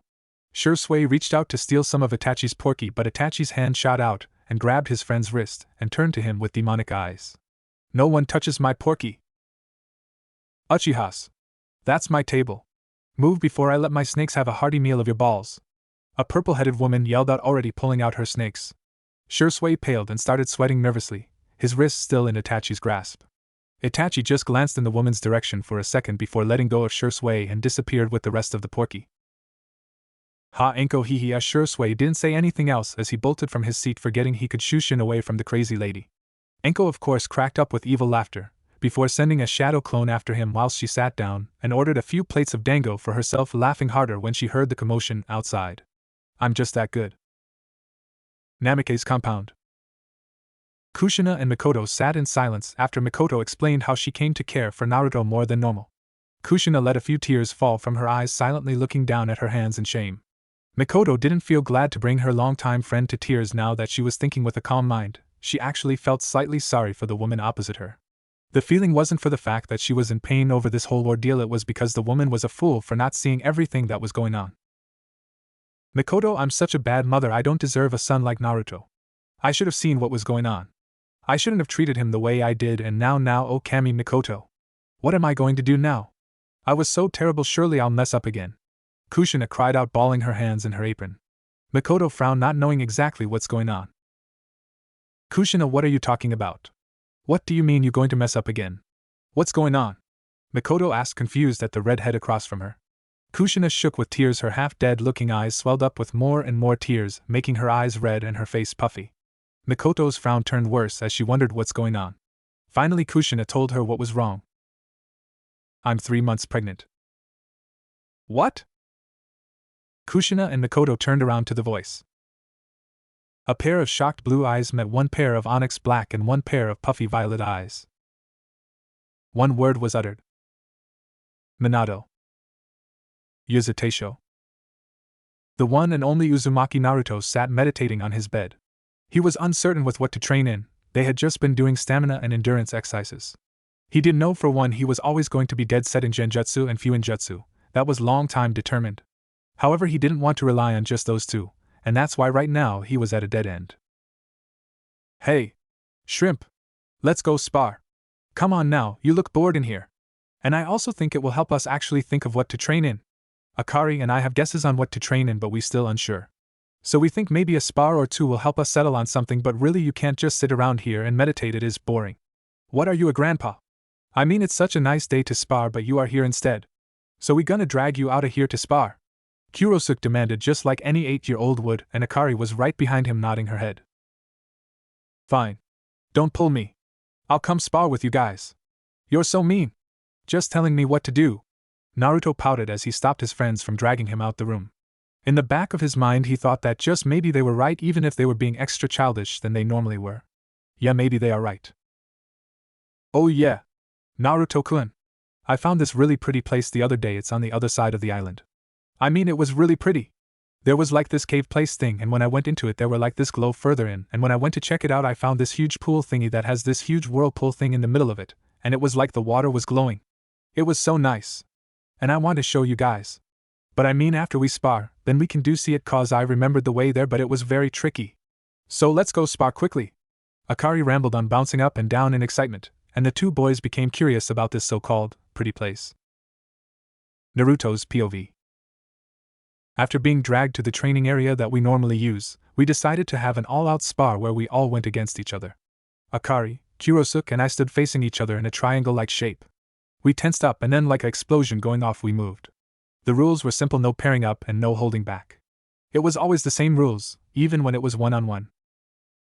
Kurosuke came at me with a punch. We went at it for about a minute before Akari cut in, fighting both of us at the same time while we tried to fight each other. Jumping back, I made hand seals as fast as I could for one of my less harmful genjutsus, the Demon Viewer. I found that in a scroll in the secret library we found last month. The genjutsu shows the person it is used on their worst nightmare. Of course, they broke out of it faster than before and attacked me again. Ducking under Akari's kick, I twisted into her guard and punched the air out of her. After training every day, we all got a little more mature, especially Akari, and we all grew in strength. One punch didn't keep her down because she bounced right back up after a few minutes, showing that the endurance training and everyday sparring that we did was paying off. Kurosuke moved out of the way as I let loose a kick at him. He quickly let me have a knuckle sandwich, and my face stung with the hit, but I moved out of his range and performed another genjutsu called Paralyze. It stops the movement of the person it is used on. This time, however, I didn't wait for him to break it. I moved in quickly and had him surrender before doing the same to Akari, who I also put under the genjutsu. No fair. Naruto-kun, you know how to use jutsus faster than us. How come you beat us at everything? Even Kurosuke-kun isn't as good as you are. Akari whined as she pouted at me, and I felt my face heat up at her words. I wasn't that good at everything like she said I am. I guess I just train more than they do. It's hardly my fault they rather go exploring than training most of the time. Ah. Akari, we know what he is thinking, that maybe if we trained more we would also be just as good as he is. Isn't that right, Shrimp? That's what you're thinking, right? Kurosuke gave me a grin and I shook my head outwardly in denial. Inside I was thinking along the lines of, yes, Kurosuke, that's exactly what I was thinking. How did you know? Anyway, Akari, you said you wanted to show us this place you found? We finished sparring now, so are we still going? I quickly changed the subject because I was avoiding any more of my thoughts being revealed to Akari, especially since most of the time Kurosuke says exactly what I'm thinking. He once told me his family taught him how to read people while he was still a baby. However, I really don't see how a baby can learn something like that. Yeah. Let's go see it now. Come on, guys. It's this way, let's go, Akari sung as she hopped along, pulling us with her to this place she found. Her excitement was contagious because I found myself more curious about this place, and I can't imagine Kurosuke wasn't curious too, with the way his eyes gleamed and the grin he wore. He caught my eyes and his grin went wider. I was left wondering whether his face would eventually split. As we walked through the forest on the other side of the island, there was this tingling feeling in my stomach, and the closer we got to this place Akari was leading us to, the more the tingling got. It wasn't a bad tingling feeling, it was warm. Finally we came to a stop at the mouth of a cave-like place, and Akari's face lit up, and she turned to us, spreading her arms out. This is it. Normal POV. Naruto stared at the whirlpool before him. The dark cave was illuminated by the glow the water gave off. The pool, as Akari called it, looked more like a medium-sized lake. The water glowed a bright light blue color that looked like silver was mixed in with the blue. In the middle of the lake there was a large whirlpool that swirled around lazily in a hypnotic way. Well, let's taste this water, since it looks so clear and clean, Kurosuke said with a very childish grin as he dipped his hands in the water. However, just as his hands were submerged in the glowing water, the whirlpool started spinning very fast and furiously. The water current was so strong that Kurosuke got a shock and fell in when the current pulled on his hands. Naruto and Akari, who was standing behind the dark-headed boy, both tried to catch him, but it was too late, and they both were pulled in along with their dark-headed companion. The three screamed and desperately held onto each other any way they could. They were pulled closer and closer towards the middle of the whirlpool and couldn't even use chakra to get out of the water. The lazy swirling of the whirlpool earlier was long forgotten due to the furious waters that were currently sweeping the three of them away. They thought for sure they were going to die. Well, they were about to find out what their fate was because they had reached the center of the whirlpool and were being sucked down. Naruto's POV. I opened my eyes to see I was in some other cave. What's going on? Where are we? Those were my thoughts as I woke my friends up. The last thing I remember is that whirlpool that we went down, and then everything went black, and now here we are. I thought of many different ways we could have ended up here, and the answer I keep getting is almost hard to believe. However, if it wasn't because I read the Uzumaki history, then I wouldn't believe it myself. Naruto-kun? Where are we? Asked Akari. She was looking around the place curiously, while Kurosuke just sat on the ground scratching his head looking around confused. I decided to think about how I could possibly tell them that I think the whirlpool was some kind of portal to a pocket dimension thing, either just for Uzumakis or prisoners of some kind. Well, I think we in another cave somewhere else that is somehow connected to that other cave with the whirlpool, but I'm not really sure if it's only for Uzumakis because Kurosuke is here, so I think we should watch out just in case while we trying to find a way out of this place. I told Akari and Kurosuke this, and they looked like they kind of understood what I was trying to say, but I honestly couldn't be too sure when it comes to those two. We walked around looking if we could find a way out, but that's not what we ended up finding. What we came across was something both confusing and amazing. It was something we only seen in the history books of Yuzu that we came across. Something that we never seen pictures of but did read the details and description of, and in my case heard about from Mito. Kami-sama. Isn't that the weapons that Mito-sama told you about? The same ones in the history of Yuzu? But there's only 3 of them, where are the others? Yo, shrimp? Are you even listening? Wait, don't go closer, there might be a trap here. HEY. Naruto, wait man, wait. Kurosuke shouted at me, but I was already there touching the weapons my ancestors left for me. The first one I lifted slightly up from the stone altar. It was heavy, but not as heavy as it looked. The material of the handle warmed under my skin and I could hear a humming sound from the weapon I held. The material was black with a red Uzumaki clan symbol on the handle, and the cover of the katana was the same color as the grip of the blade with the same red whirlpool symbol on it. On the right side of the blade I picked up there was a twin blade for the one I held. They looked identical and both of them had 2 pitch black gems dangling from the head of each grip. Beautiful, that was all that came to mind as I stood at the stone altar. Kurosuke's POV. I walked up towards that idiot and grabbed his shoulder. I glanced at the weapons on the altar, but I resisted the urge to also touch them. They were really nice, and the one pair of swords in the navy blue covers with white designs really called out to me, but I was worried whether this was a trap or not. I mean, I have been caught in a few traps before because of those people that was after my family before. I don't want anything to happen to these 2 that I have just come to think of as my new family. Naruto, you baka. Didn't I say that might be a trap? Why didn't you listen? I know that this might be what you were looking for along with that purple stone thing, but still. This could be a trap set up for anyone who comes through that whirlpool thing that sucked us up in here. I yelled at the idiot in front of me, and he looked kind of shocked and dropped the sword he was holding back onto the altar. Akari, who stood behind us a bit further away from the altar, looked between us with worry. Kurosuke, sorry. I was just so drawn to this swords, I didn't mean to ignore your warning.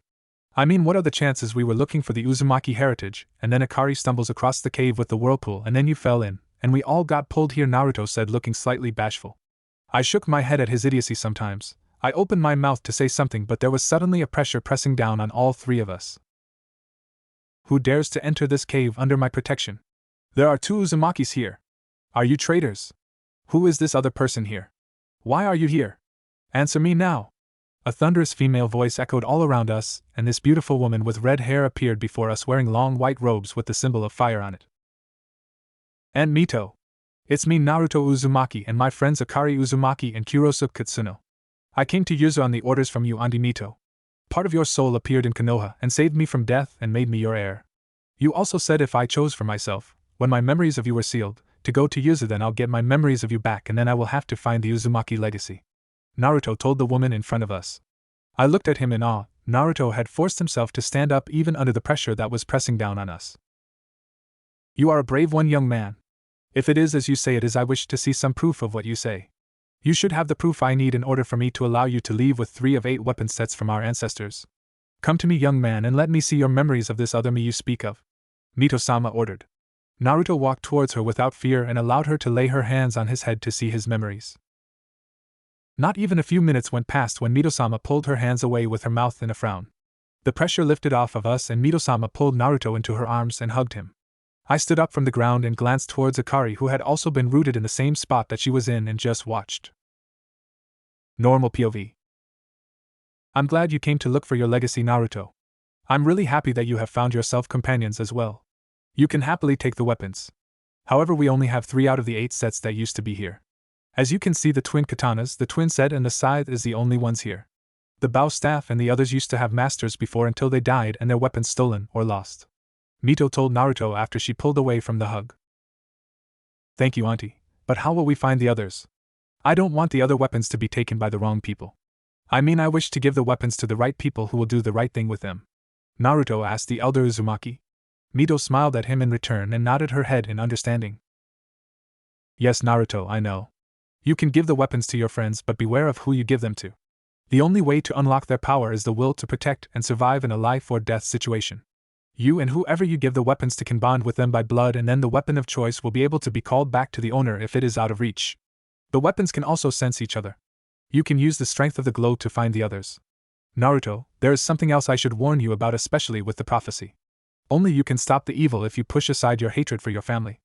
Mito told him with a serious face, and he nodded back with an equally serious face. I know, but I can't forgive nor can I forget about what they have put me through. Auntie Mito, you know for yourself, you seen by memories. It's too much for me to forgive. That's the one thing you can't force me to do. Uzumaki legacy be damned, Naruto said with conviction. His face looked so closed off and impassive that you wouldn't even think of him as a soft-hearted person, especially his eyes, which had started glowing. That's understandable, Naruto. You don't have to forgive or forget what they made you go through, but please try and put it aside. Another thing is that I wish to train you. If the 3 of you train by yourselves, you will progress, but not as quickly as you want to or need to. However, the part of my soul that is here will help train you, but you will have to take that small rock and take it out of the whirlpool with you. That is all I can say for now. Now here is where you will find that rock and how to get out of this whirlpool. Mito said, then went on to giving them directions and explanations on how and where to find this small-sided glowing purple rock. 3 hours later, the trio walked out the cave that they originally went into, carrying their weapons of choice. Naruto had the twin katanas, Kurosuke had the twin sais, and Akari had the scythe. Each of them chose their own weapon and made sure to bond with said weapons just like how Mito told them. They quickly went back to where they were staying to rest for the night, since it was already very late. After all, they did spend a lot of time in the cave with Mito while she explained some things to them.